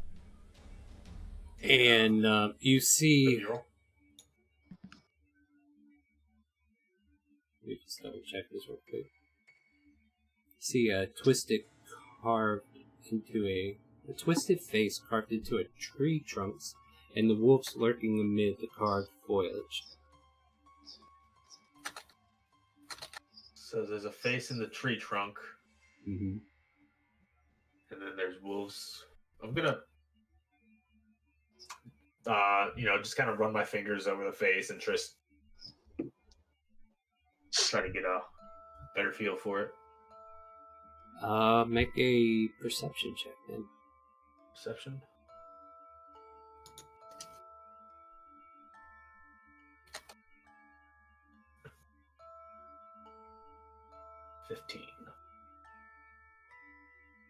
Oh wait, I thought that said it was something else. I apologize. That was what your investigation gave me. I thought it was saying there was something else that was secret there. Nope. Oh, okay, yeah. So you thought maybe there might be a secret door there, but it's just that twisted face of the tree. I misread that. I apologize. No problem. Hey, Carvel, Aye? come here. What do you see? I'd point out the face and the bark. Seems like there might be a lot of stuff hidden in this house that is you don't see first time around. So, let's continue investigating. Take our time. Cody will wait at the stairs, still wanting to go up the stairs.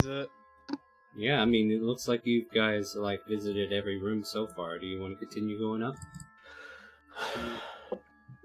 Yeah, I guess. They don't know about the skulls. I only know about them, correct? Yeah, unless you've told anybody. Unless you told them. You Yeah, want to tell people things? That'd be nice. I will. After all that, I will point it out that the reason I wanted to go up the stairs in the first place is that investigating the plane before led to some skulls, and it leaded them upstairs. And I will point them out. Yeah, so do we all start going up the stairs, or what's the marching order? Yep.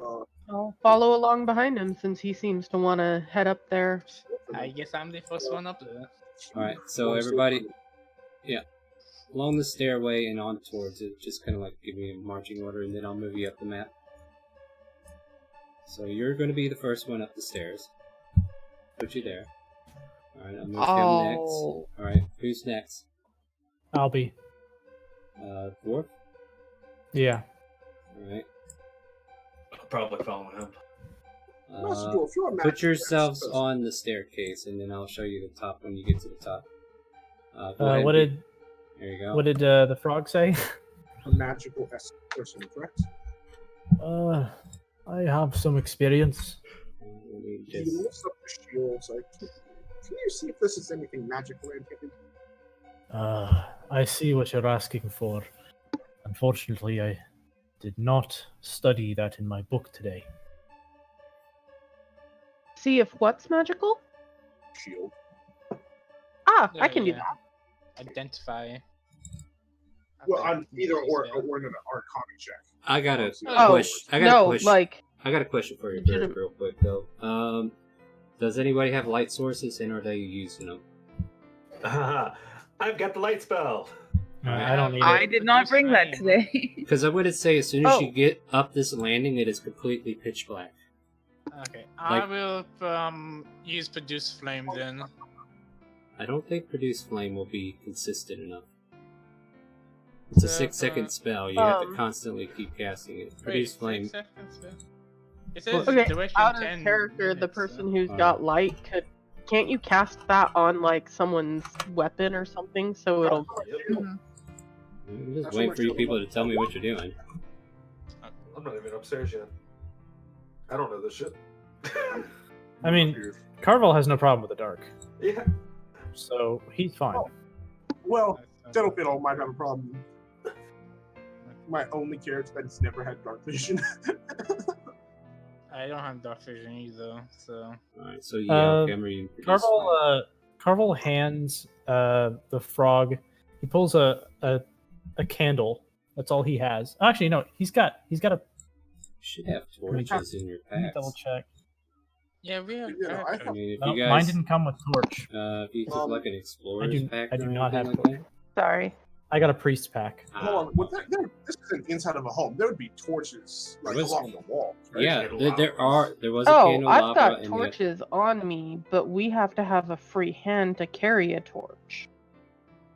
Well, once. All right. Zoltanian would get Point of upstairs- order. Let's do a point of order. Cody, you're using produce flame. That lasts for 10 minutes. What is Tittle doing? Do you have dark vision? I think you don't. No. So Do you have a they way- can cast light? I mean, if you want, you could just use the light that Cody's producing and just use that. What about you, Corvin? Corval. Dark vision. Dark vision. Okay, and what about you, Siltavian?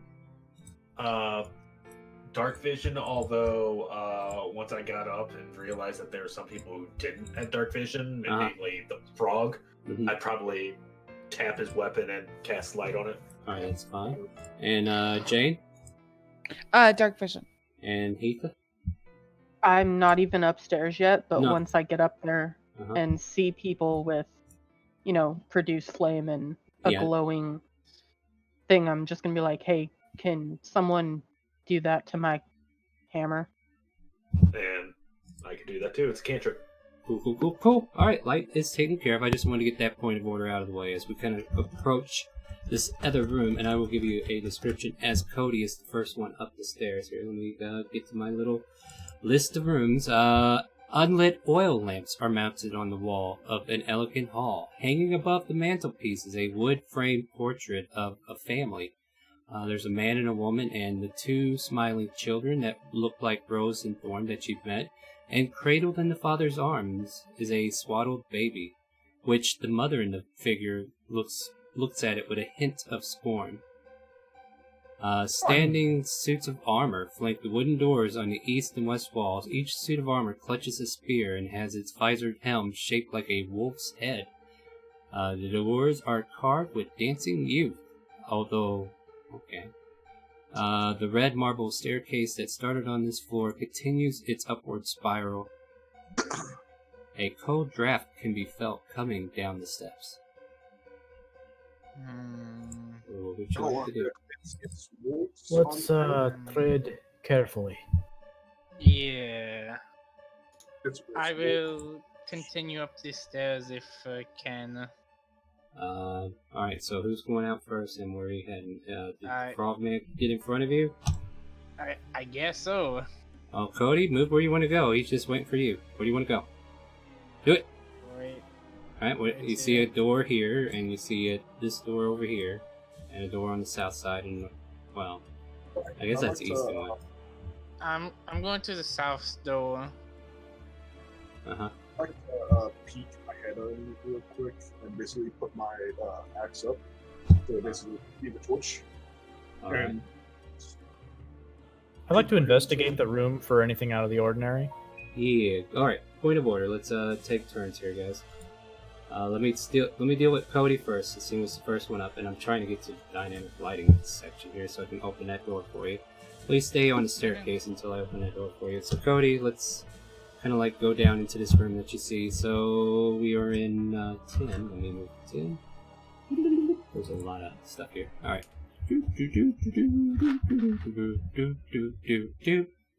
A conservatory. Gossamer drapes cover the windows of this elegantly appointed hall, which has a brass-bladed chandelier hanging from the ceiling. There's upholstered chairs that line the walls with stained glass wall hanging depicts a beautiful men, women, children singing and playing instruments. A harpsichord with a bench rests in the northwest corner. Near the fireplace is a large standing harp. Alabaster figurines of well-dressed dancers adorn the mantelpiece.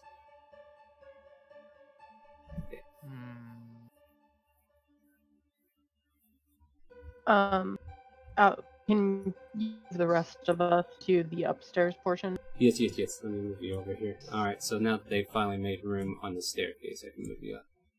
Sorry about that. Thank you for reminding. I'm just following Cody, Alright, so you're keeping following the marching Cody. order.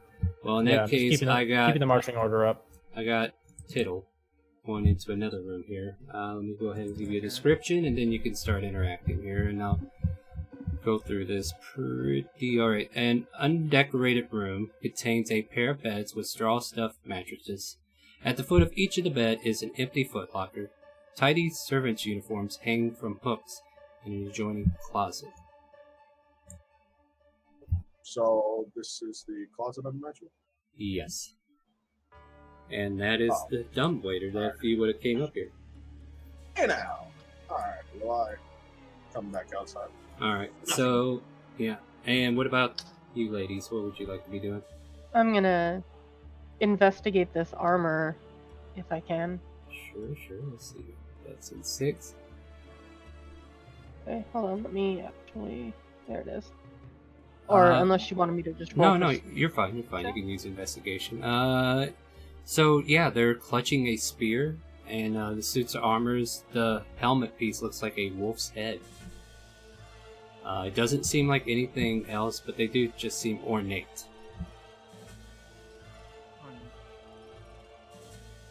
Huh. Okay. Interesting. Can I? Sorry, you said something earlier about a portrait. Can I Yes, in the check out room that we are portrait? in. Yeah. Let me see where it was again. Hanging above the mantelpiece in a wooden frame portrait. It looks like it. Yeah, it'd be over there, Well, you, Okay. above the fireplace. the three of us came up here, yeah. Yeah. So I'll go ahead and let you know. Like, yeah, you see the 2 children that you saw out front, and they seem to be smiling in the picture. And the father figure looks to be cradling a baby in swaddled cloth, and the mother just seems to be looking at the. It just says which the mother. Okay, yeah, she's looking at that swaddled baby with scorn in her eyes, like disapproving. Oh, Is there any type of That's wood creepy. in the painting? Sorry, one person at a time, please. Hetha was. Go ahead, finish your thought. No, that was all. Just a All right, and now. I was saying, have you? Was there any type of either a golden windmill or a wolf depiction in the painting? Not this painting. Downstairs, there was a painting on the mural of the walls, like the wallpapering, but it's like wolves, not like these wolves. But the helmets are in shape of a wolf head. You said something about oil lamps in the room, Yes. right? Yes. Can I use my tinderbox to light those lamps? You may certainly do so. Yes. Cool. I want to do that just so we can see better. Like, All right. So hey. yeah. This room will be considered lit if anything comes up. So. Okay. Cool. Could I make an investigation of the servants' quarters? I guess. In this room here. Or this room right here. Oh, that room that you just in. All right. Well, let me. Yeah. Oh yeah. No. I yeah. I That's a totally new room. Let me. I like if you want to open that door, let me know. Yeah. By the way, do make sure you ask if the door is locked or not. But for the most part, most of them are not. Hello, I hear noise. What did we get, guys? We got a like from Facebook. Thank you for the like, Gilbert. As we continue, you walk into a library. The master of this house used to spend many hours here, it seems. Alright, so red velvet drapes cover the windows of this room. An exquisite mahogany desk and matching high-back chair face the entrance and the fireplace, above which hangs a framed picture of a windmill perched atop a rocky crag. Situated in a corner of the room are two overstuffed chairs. Floor-to-ceiling bookshelves line the south wall. A rolling wooden ladder allows one to more easily reach the high shelves. I'd like to investigate what kind of writing and scrolls are here. Let's see here what we got. Nope. The desk has several items resting atop of it. Is that where you're looking? I mean, I think he went probably more for the library. Right. But yeah, that too, I suppose. Well, hold on, let's But see here. I can only do one at a time. Bookshelves hold hundreds of tomes covering range of topics, including history, warfare, alchemy. There are also several shelves containing first edition collected works of poetry and fiction. Is there anything about the history that seems like it's about Barovia? Let me see what's in here. See, this is going to be a little complicated on my end, but seems like I need to take the lead on this one since the book doesn't want to tell me. I think most of it, like, I don't know, just, okay, did you roll an investigation in general? I'll just see what you get. Not yet. Yeah, go ahead and roll it. Yeah. You're hoping I'll roll low, right? Yeah, it makes life easy. So you pull out a couple books that look like they had names that would relate to history, like the Fallen Drow, and then you realize it's actually some other method of a fallen drow that is more kinky than actually about drow dying. He shakes his head and puts the book back. Yeah.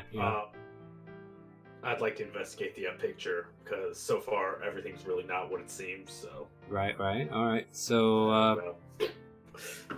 not much. Alright, the picture out in the, here, or the one inside the library? The one inside the library. Alright, yeah, I mean, let's see here. Is there anything unique about it? Make an Okay, you made it. I did. 8. It's a picture made with oil painting, more than likely. It's very, looks like a one of a kind, a very elegant artwork. Has above it hangs a framed picture of a windmill perched atop of a rocky crag. So this windmill seems to come up quite a bit. What did you guys find? Books. Are there any books that are kind of maybe odd, or maybe let's say up this rope ladder up here, or any odd books, maybe with a wolf or a gold windmill? Let's see here. Okay, so they don't give me like specific information about a single book per se, but yeah, it just holds several tomes, including history, warfare, and alchemy. So like, you probably find like the Art of War or something similar to that book on several different topics of it. The history, there is a little bit of a, like, one of the books dates of the history of Barovia. This would be some sort of God secret. damn it. No, actually, I think I would need an investigation check from you before I give you anything juicy. There is something juicy here. Maybe. Can. Oh my god. No. But you don't see it. Another drow bag. Yeah. I was going to ask if Jane could do investigation check, but she kind of wants to see if, like, you know, it's big manor, so maybe there's like, you know, you pull a book and like it opens a passageway or something. I don't know. Oh, okay. You want to look for a secret passageway Yeah. by thumbing through? Yeah, she's just gonna like start pulling books randomly. Oh, just with that. So I don't know if that would be investigation or. Okay, hold on a second. Let me see where this one room is real quick because. Fuck these books up. Okay, yeah. A broken game. Okay, that's an athletic. Okay, you want to make an investigation check now, Jane, or is it Jane I'm hearing, or Heatha? It was Jane. Jane. Okay, you both sound lovely, so I can't tell which one's which. Thank you. All right, so Jane rolls a 13. Okay, yeah, I think I can give you something for that. Not in this aisle, but if you were to travel over into the other section. Mhm. If the Excuse frog- me, Ted. right here, you find a book, and then all of a sudden the shelf does kind of like move out of your way, and then you see a passageway leading into a secret room. And let me see if I can dynamic light that out of there. So, Look, guys, I did a thing. Oh no. Well done. Oh no, I think there's somebody in here. somebody's here already. They might not be alive. Oh. Would you Oh, like no. a description of this room? I can give Yes. you one of those. All right. So this is secret room contains bookshelves packed with tomes, and as you kind of like thumb through them, it's describing fiend summoning rituals and necromantic rituals of a cult called the Priest of Osbius. Ozibus. Ozibus? I'll type it out so you don't hear me butcher for an hour. Does that sound familiar, like religion-wise? I don't even recognize it, so I couldn't tell you. Okay. Probably. I'm immediately going to call out for You know what? Break out to Google. people who would know what to do. Like, I tell you what. guys. No. He make a religion check for the. Okay, I was just Nope. reading. I mean, if she mentions it, yeah. Am I allowed to do this? A 10? Oh, actually, I need an art. Okay, so no. Here's the thing. Do all the checks. Well, no. Okay, so like you might need to read through it for an hour or something to get anything out of it, to find out what kind of information you can about it before it comes to you. But yeah. I mean, like, if I immediately thought it was about necromancy or something, I would tell Carvel. Mhm. Carvel. Carvel. Carnival. Carnival. It becomes more dainty sounding every time. That's a dead body with a chest, right? Yeah. Let Yeah. me finish my descriptor. I kind of stopped in the book because everybody's like, ooh, shiny. But there's a heavy wooden chest with a clawed iron feet stands against the south wall. Its lid is half closed. Sticking out of the chest is a skeleton in leather armor. Let's see here. Yeah, I think further investigation if you want to learn anything else about that Carvel situation. puts a hand out for just a second and says, "Hold a moment." And he looks at it and uses Eyes of the Grave again to see if this thing is undead as opposed to just dead. It is dead as a doornail. Okay, but not undead. All right, Not I'll just undead. track that. It says, yes, it's safe. Go ahead. Okay, I mean, I was just pointing it out that it was here. I mean, I Right. can go and investigate it if you want. It's fine. It's fine. I'll The go. walls start closing in and eating everything. No, I just kidding. Fireball! And then the frog flies past me. You, Jumps over you. all right, so what are we doing, guys? Well, Ethan's just kind of waiting. Tid- What's in the Tid was secret trying- passage, y'all? Yeah, Dead bodies. Oh, alright. He kind of wants to like get his shield up and get the body kind of out of the way of the chest. and begins to like move the chest hatch open with his axe. There's a letter that falls out of the hand of the skeleton. Quickly picks it up, puts it in his back pocket. And is there anything else in the chest which he opens up? Just checking real quick.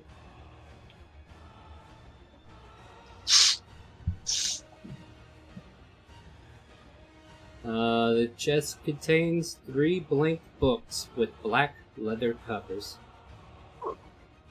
3 spell scrolls. The deed to the house. Hey, we got a house. Hey! The deed No. to a windmill. Hey, we got a windmill. And a signed will. The windmill Signed will. referred to in the second deed. Okay, I'll give you that information if you want to read it. The will is signed by Gustav and Elizabeth Durst and bequeaths the house, the windmill, and all other family property to Rosvalda and Thornbolt Durst in the event of their parents' death. The books, scrolls, deeds, and... Okay, never mind. That's something I shouldn't read. All right, well, he happily he looks in there to see if anything is peculiar, maybe something that, nothing sort of teeth pops out and harms him. No. But he doesn't care. He just puts his hands in there. He grabs hold. Yeah, as you look around on the floor, you can see like what looks like 3 poison darts, but they've already, been triggered. Like whatever trap was in here, that skeleton was probably a fleshy, and he already triggered the trap. Is he like full bony, or is he like decaying? He is dry bone. Like he's been here a while. Just weird. We have a. He very quickly stashes the scrolls and gets the books out. All right. Peculiarities here. Question: this house, does it have any sort of magical feel to it? Anyone that likes magic? Something strange is happening. We have fruit that has been not touched and are very fresh, but we have a skeleton here that is very, very old. Well, considering the fact that we walked in and then a giant impenetrable wall of fog surrounded us, I'd say yes. We have to find that basement. Can I look at the skeleton and judge how long it's been there? Yeah, you can do a medicine check, I guess. Sure. 14.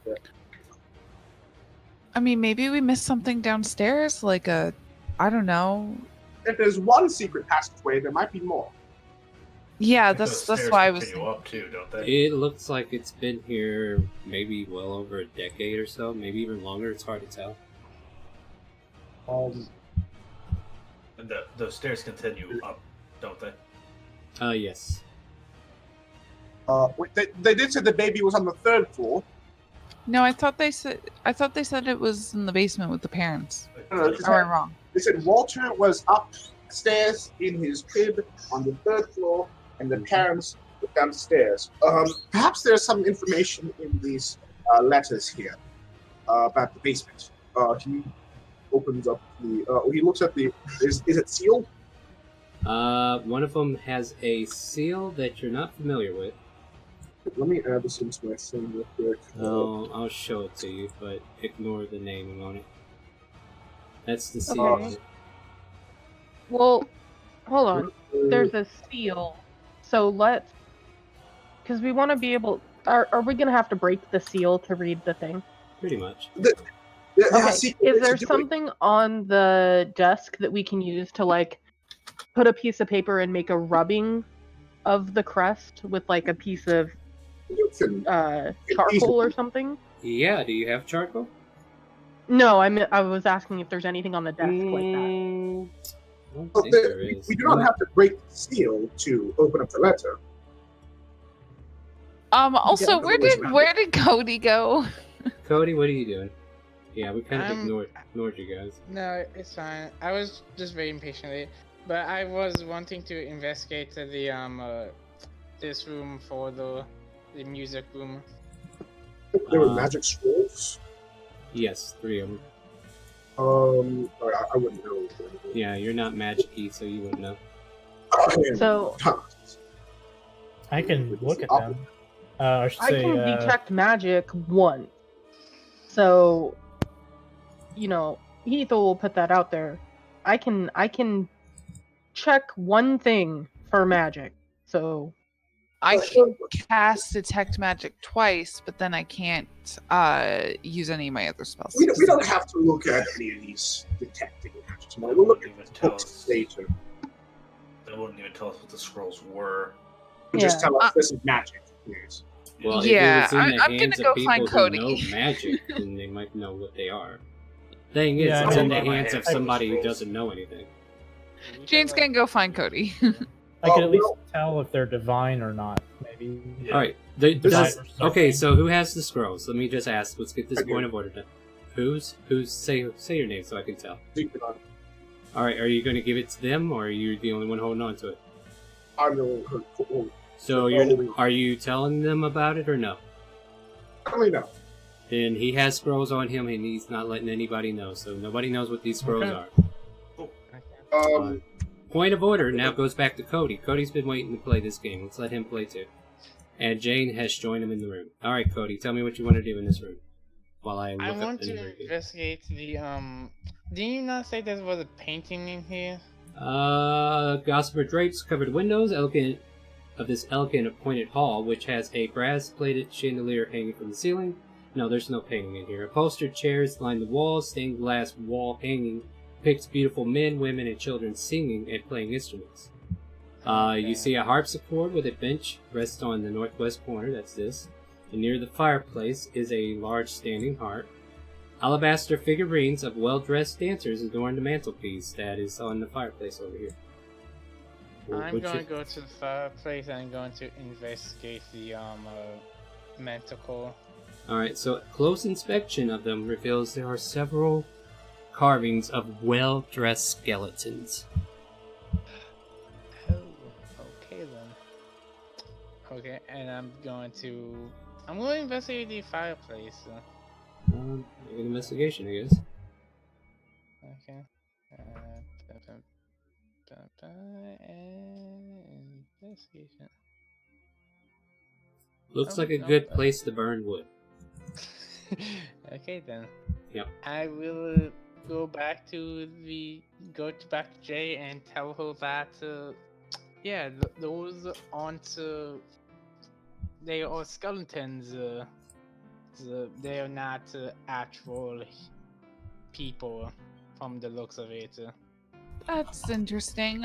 We found an actual skeleton body in the other room. Yeah. But we still can't find the entrance. So I was thinking that we should all maybe we missed something downstairs. The stairs continue up. Or we could go back upstairs, or we could go upstairs.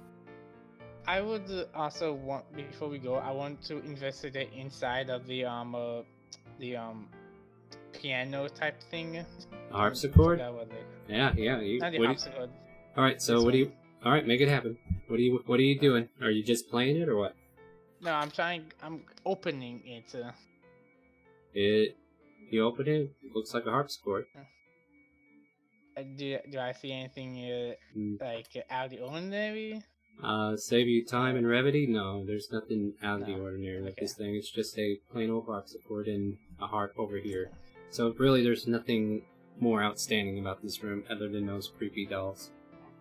Okay, then I will say, I mean, the only chance we have is going to the last floor.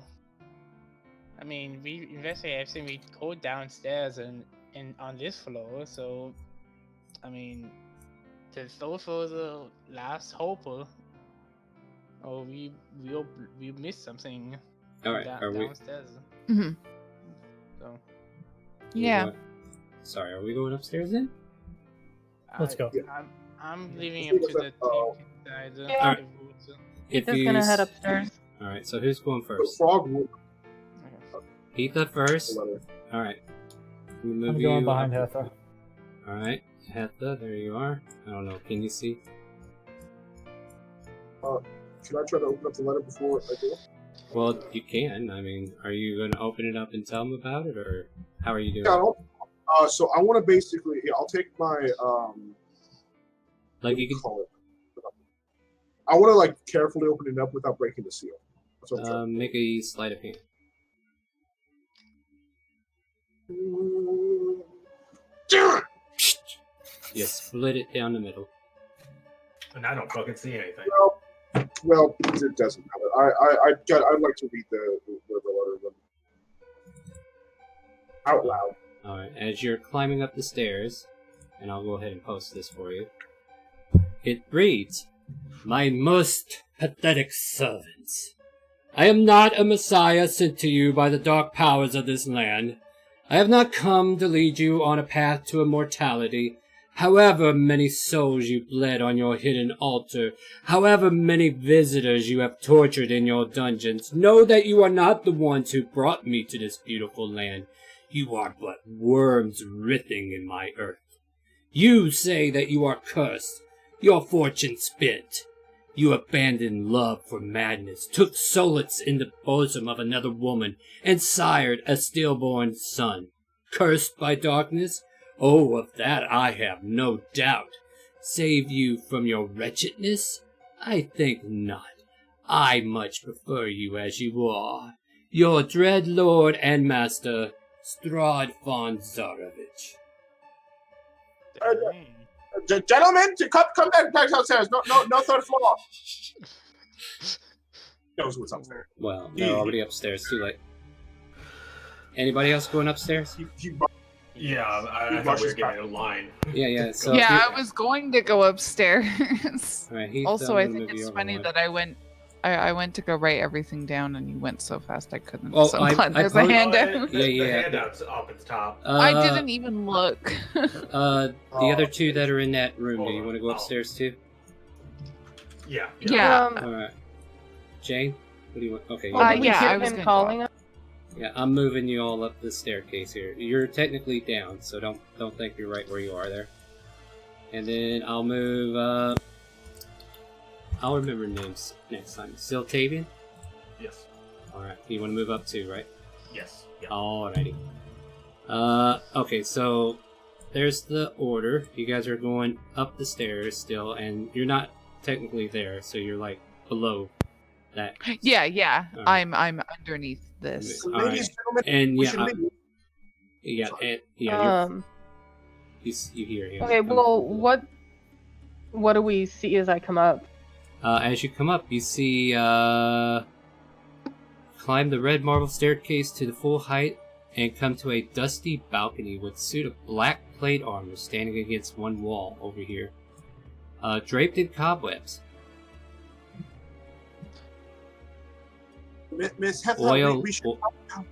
I'm sorry.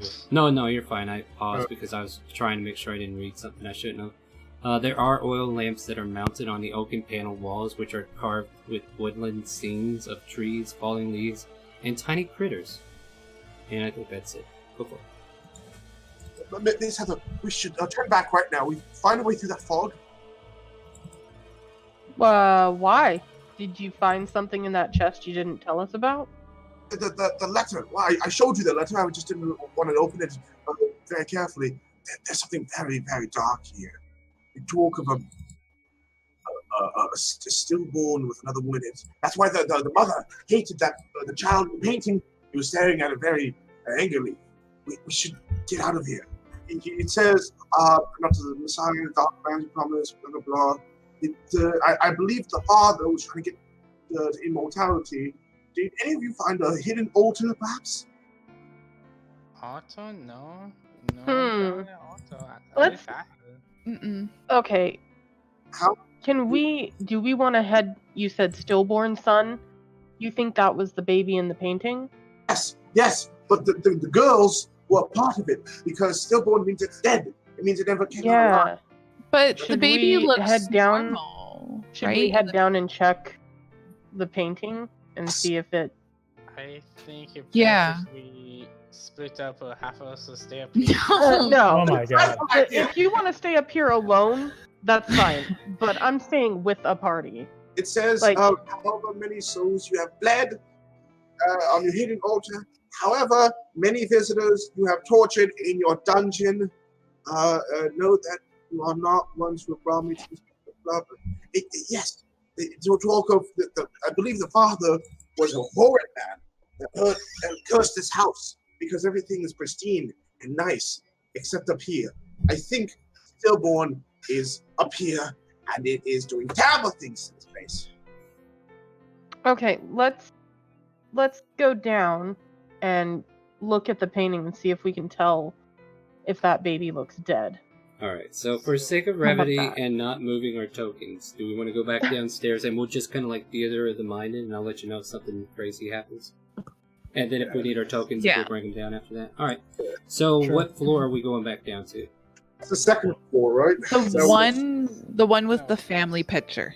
Alright, so that was... Alright, so I just need to check what room that was. Alright, so that's 6. That was upstairs in the elegant hallway. The second floor. Yes. Yeah, right below us. And while we're doing that, Ziltavian's going to look to Mr. Frog here and be like, "For someone as boisterous as you are, you seem rather cowardly right now."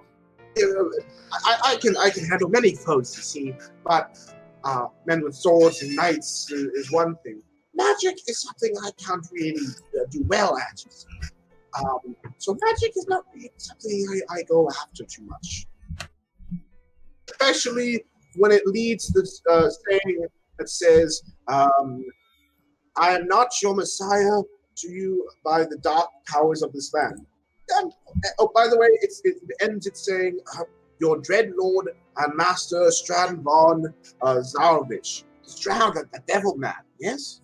Strahd was the one that has the castle that He's ruling over this land.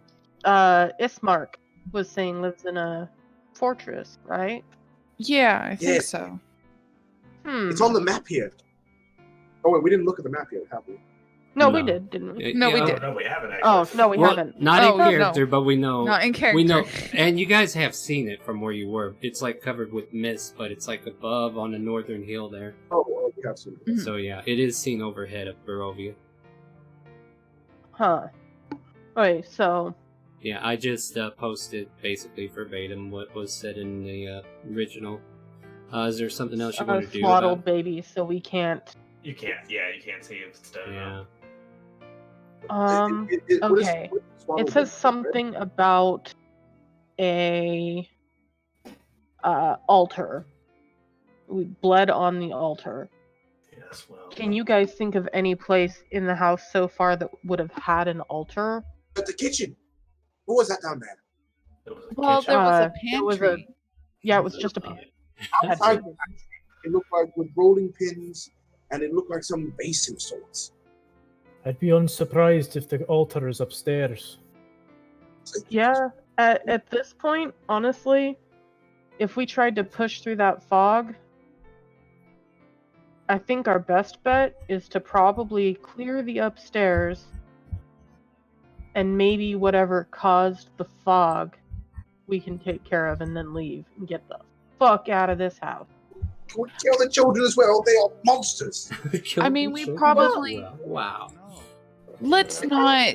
I don't think the children are evil or Ziltavian's anything. gonna push past everybody and go upstairs. He's So- tired of listening So to this. Saltavian's Okay, taking the lead. Okay. Okay. I was just.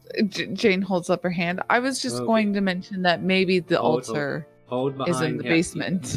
Hold behind Heatha because things could happen beyond Heatha's position. Let me reposition you from this point here. So, Saltavian, you're taking the lead. Who's behind Saltavian? Me. Alright. Did you push ahead of me as well? Yeah, Well- no, he's getting very tired of the arguing and bickering and Alright, from this point Oh on, no, not Ziltavian, Cody. No, yeah, no, he's telling you he's right. I'm the same. So if you're following after Saltavian, make sure you're in the order. But he pushed ahead, so whoever's going to go up first now gets pushed back because, you all went back downstairs to check on that painting, and now he just rushed up the stairs. So who rushed after him, or are you staying down here to look at the painting? No, I'm gonna head back upstairs because I don't remember anything downstairs that would have been All right. So, altery, and all right. So, are you in front of Cody or behind him? And I don't know. Cody, did you rush up before her, or did you let her go first and follow? I would rush up before her. All right. So we'll stay with this order. Everybody cool with that? And Jane, you're still considered below that space. Yeah. Okay. And you recall that, as I said, there's a black plate mail armor piece that's over here, covered in cobwebs, as you reach this landing. All right, now, proceed. How would you like to go, Siltavian? Well, first he'd walk up and take out his tinderbox and light the oil lamps. As 'Cause he you knows walk people into that can't see. space, back up one for me, please. Because the armor shakes as you approach. Oh no. And Oh no. it looks at you with these eyes of death. Well, I guess not. It just starts animating and starts to come towards you. And we can do one of two things right now, my friends. We can call it a night because we are at 10:30. Or if you want to have some first time combat, I'm willing to go 30 minutes later. What do you want to do? Combat. Combat? Combat. Combat. Then let us do it, and then after this combat, I think we'll go right into it. So as it animates, I need everybody, click your token, roll initiative, let's do it. Cool. I'm gonna do that and then rush to the washroom, so I'll be right back. Yeah. When you say click the token, You just need to have it selected. Yeah, the token on the board, you need to left click it. And good hint of advice, if you hold shift and double left click your token, your character sheet pops up. And then you just hit initiative.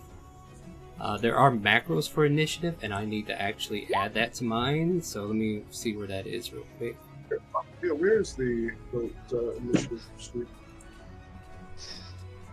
It's just right above hit points. You actually just click the word initiative. Yeah. I'm going to have to go into another game real quick and find the macro that I use to roll initiative for the NPCs so that I can, so I don't have to constantly go in there and click on their initiative. I can just do it on their token. So give me just a hot minute. Also, I'm back. Welcome back. Everybody else get their initiative on the board? Oh, crap. I gotta find it in this hot mess, don't I? I think you have to put up the board for the initiative. Yeah. You know what? Screw it. I'm not gonna deal with this right now. I think it's funny how we all got like 15. Almost all of us got 15. There are 4 15s. What in the hell? And of course, taking one to the chin. Alright, so in descending order, the armor, it reaches out at Saltavian and slams twice with its arms. Whack, whack. And we get 1 hit for 19 for 3 bludgeoning. And with that, it is Jane's turn. Awesome. I'm going. Oh. You just hear a clunk, clunk, clunk, and then whack, whack, and then you hear maybe a small yell from Saltavian. Okay. Than anything. I'm going to. What am I gonna do? You can move through your allies, but you cannot end your turn in their space. So if you can find an empty spot to move into, you can do that. Right. I will just be like, excuse me, pardon me, I'll move here. Can I see the armor? Yes. Okay, awesome. Right through the banister, you can see it. I'm going to... I'm gonna cast Fairy Fire on him. Ooh, go ahead and roll. Okay. I think it needs to make a dex check. Yes. We get an 11. So he fails. So now he's kind of all covered in this little purple sparkles and stuff like that. And then I'm going to... Oh wait, I can't do that. Never mind. I'm level 1.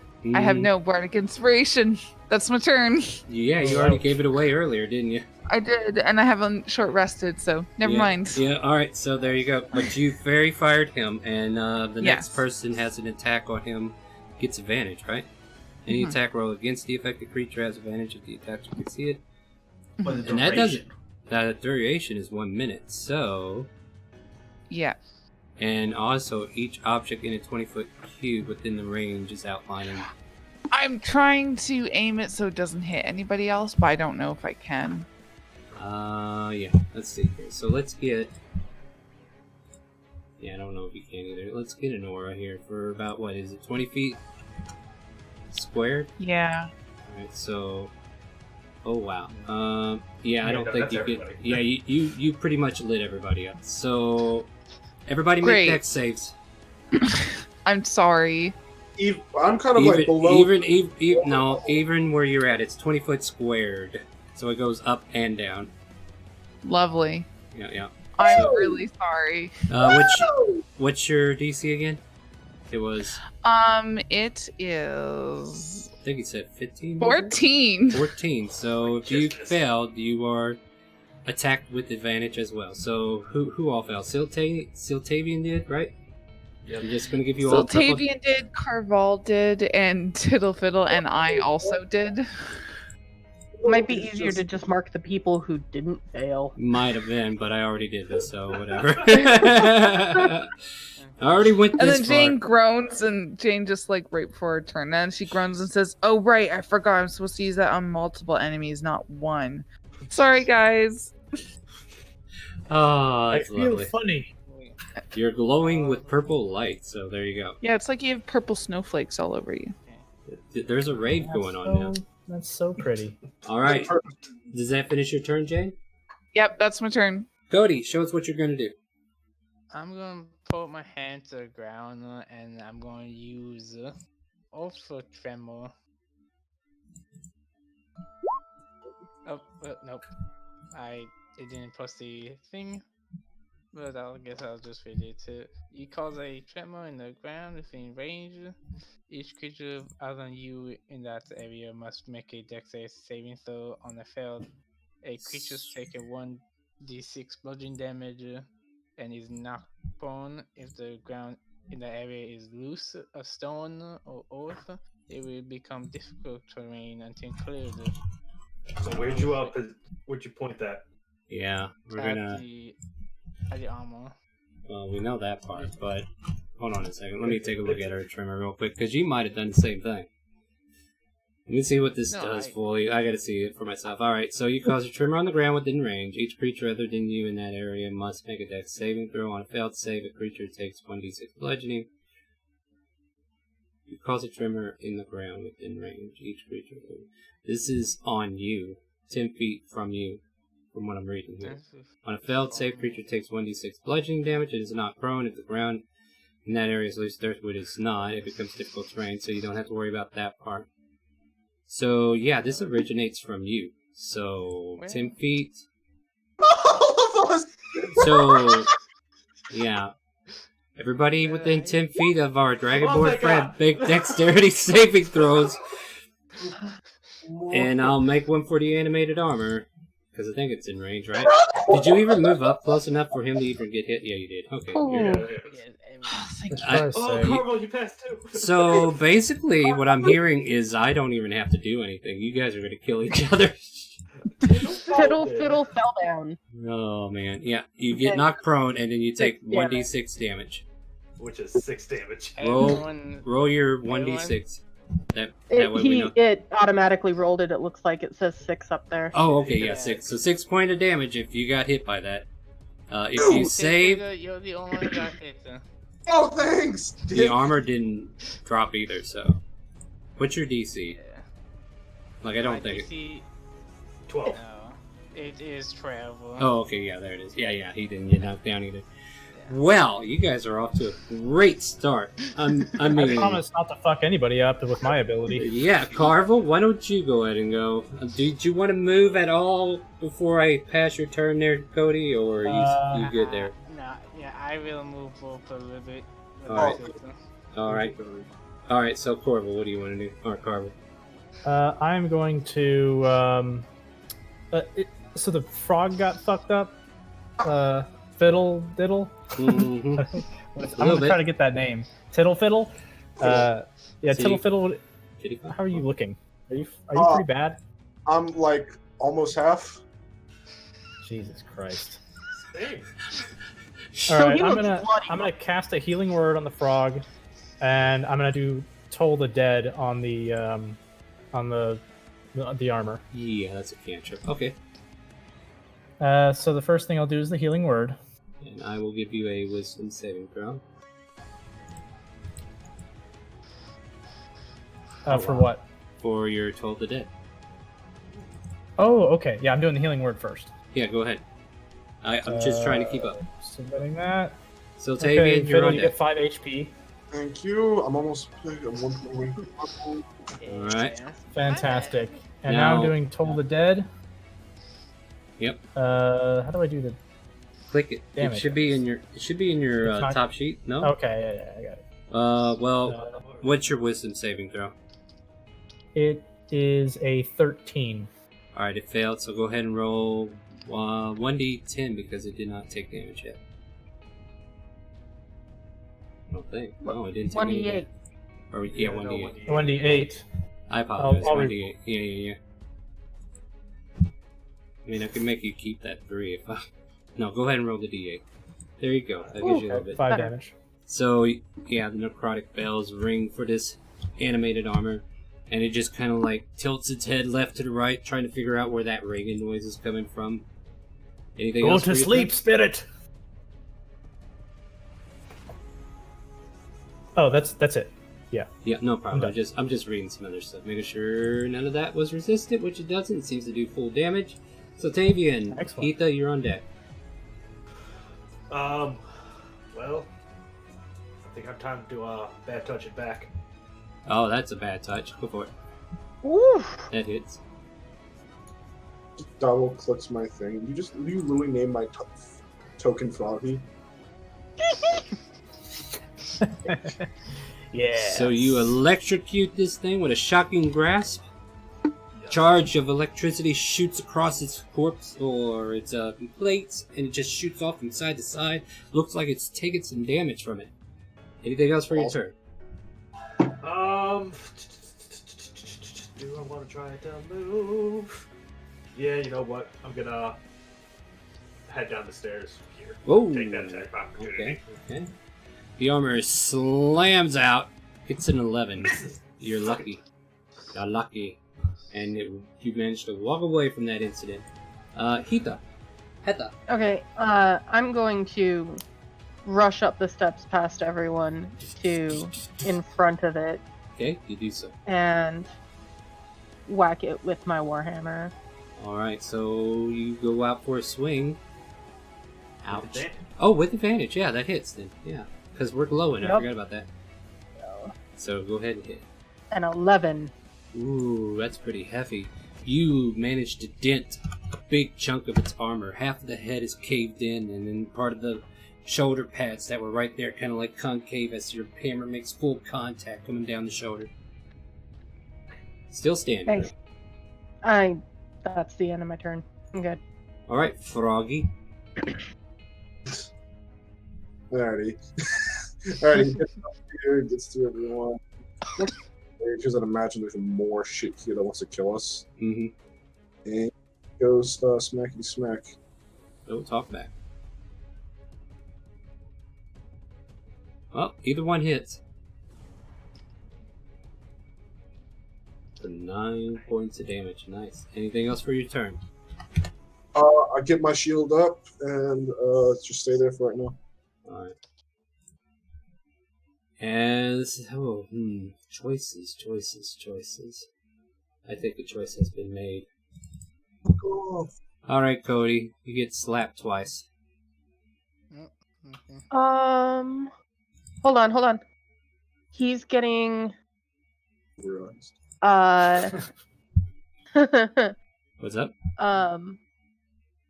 I am alert to attacks made against nearby allies, so if he's attacking an ally within 5 feet, I get a melee attack opportunity against him.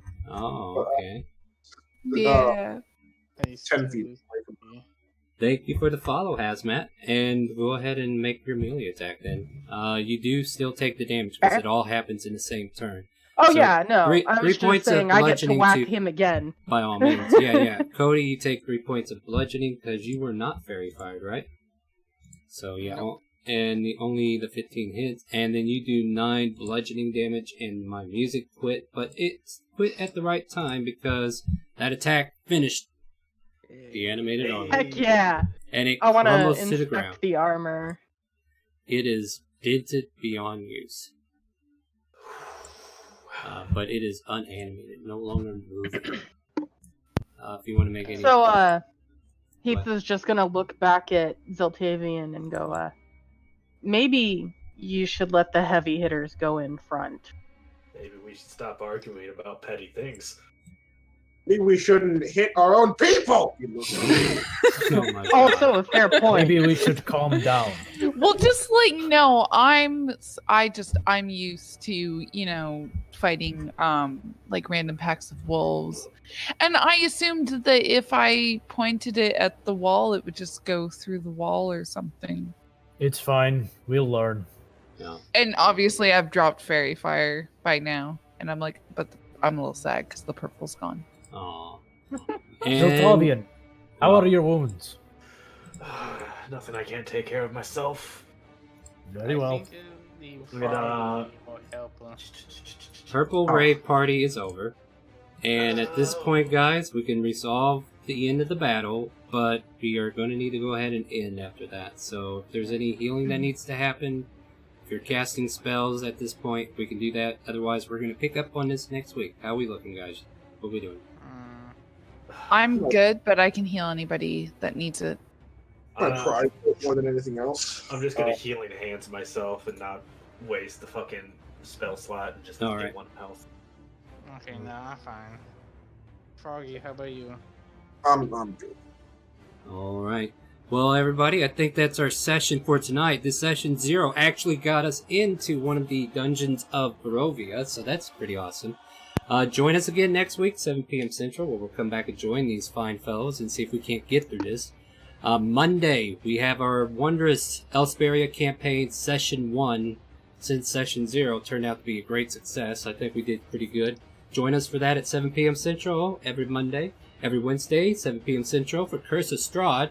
And then on Friday, if you're feeling froggy, you can join us for our open roleplay, where we play with the viewers. We have a guild called the Forgettables. We invite you to come in because you'll technically be a forgettable, and the reasoning of this whole scenario is that you've been in the lands of the Ethereal Bleed, and if you follow Monday's campaign, you might actually see some of that. And this Ethereal Bleed, if you're there for a long period of time, you start to lose your memories, and basically you got dumped into a field. You somehow escaped, and you were taken in by Felix, a wizard whose house you managed to show up at one point or another. And he informs you, join my guild, you'll earn your keep, and hopefully, because you look like an adventurer, you'll be able to remember your past. So join us Friday for that. You get to roll up a character. We're currently at milestone level 5. You get to be level 5, guys! And you get to jump through whatever one-shot scenario we come up with. Valentine's Day? I'm trying to think what we should do. I'll take suggestions, but I don't know. I'm thinking about imps. Dressing up as cupids. It's a real dick now. Yeah, I think I might do that. I think that sounds fun. But yeah, that's our campaign for tonight. If you guys would like to say goodnight to Twitch and Facebook, be my guest. Say goodnight. Good night. Good night. Have a good one, everybody. Thank you again.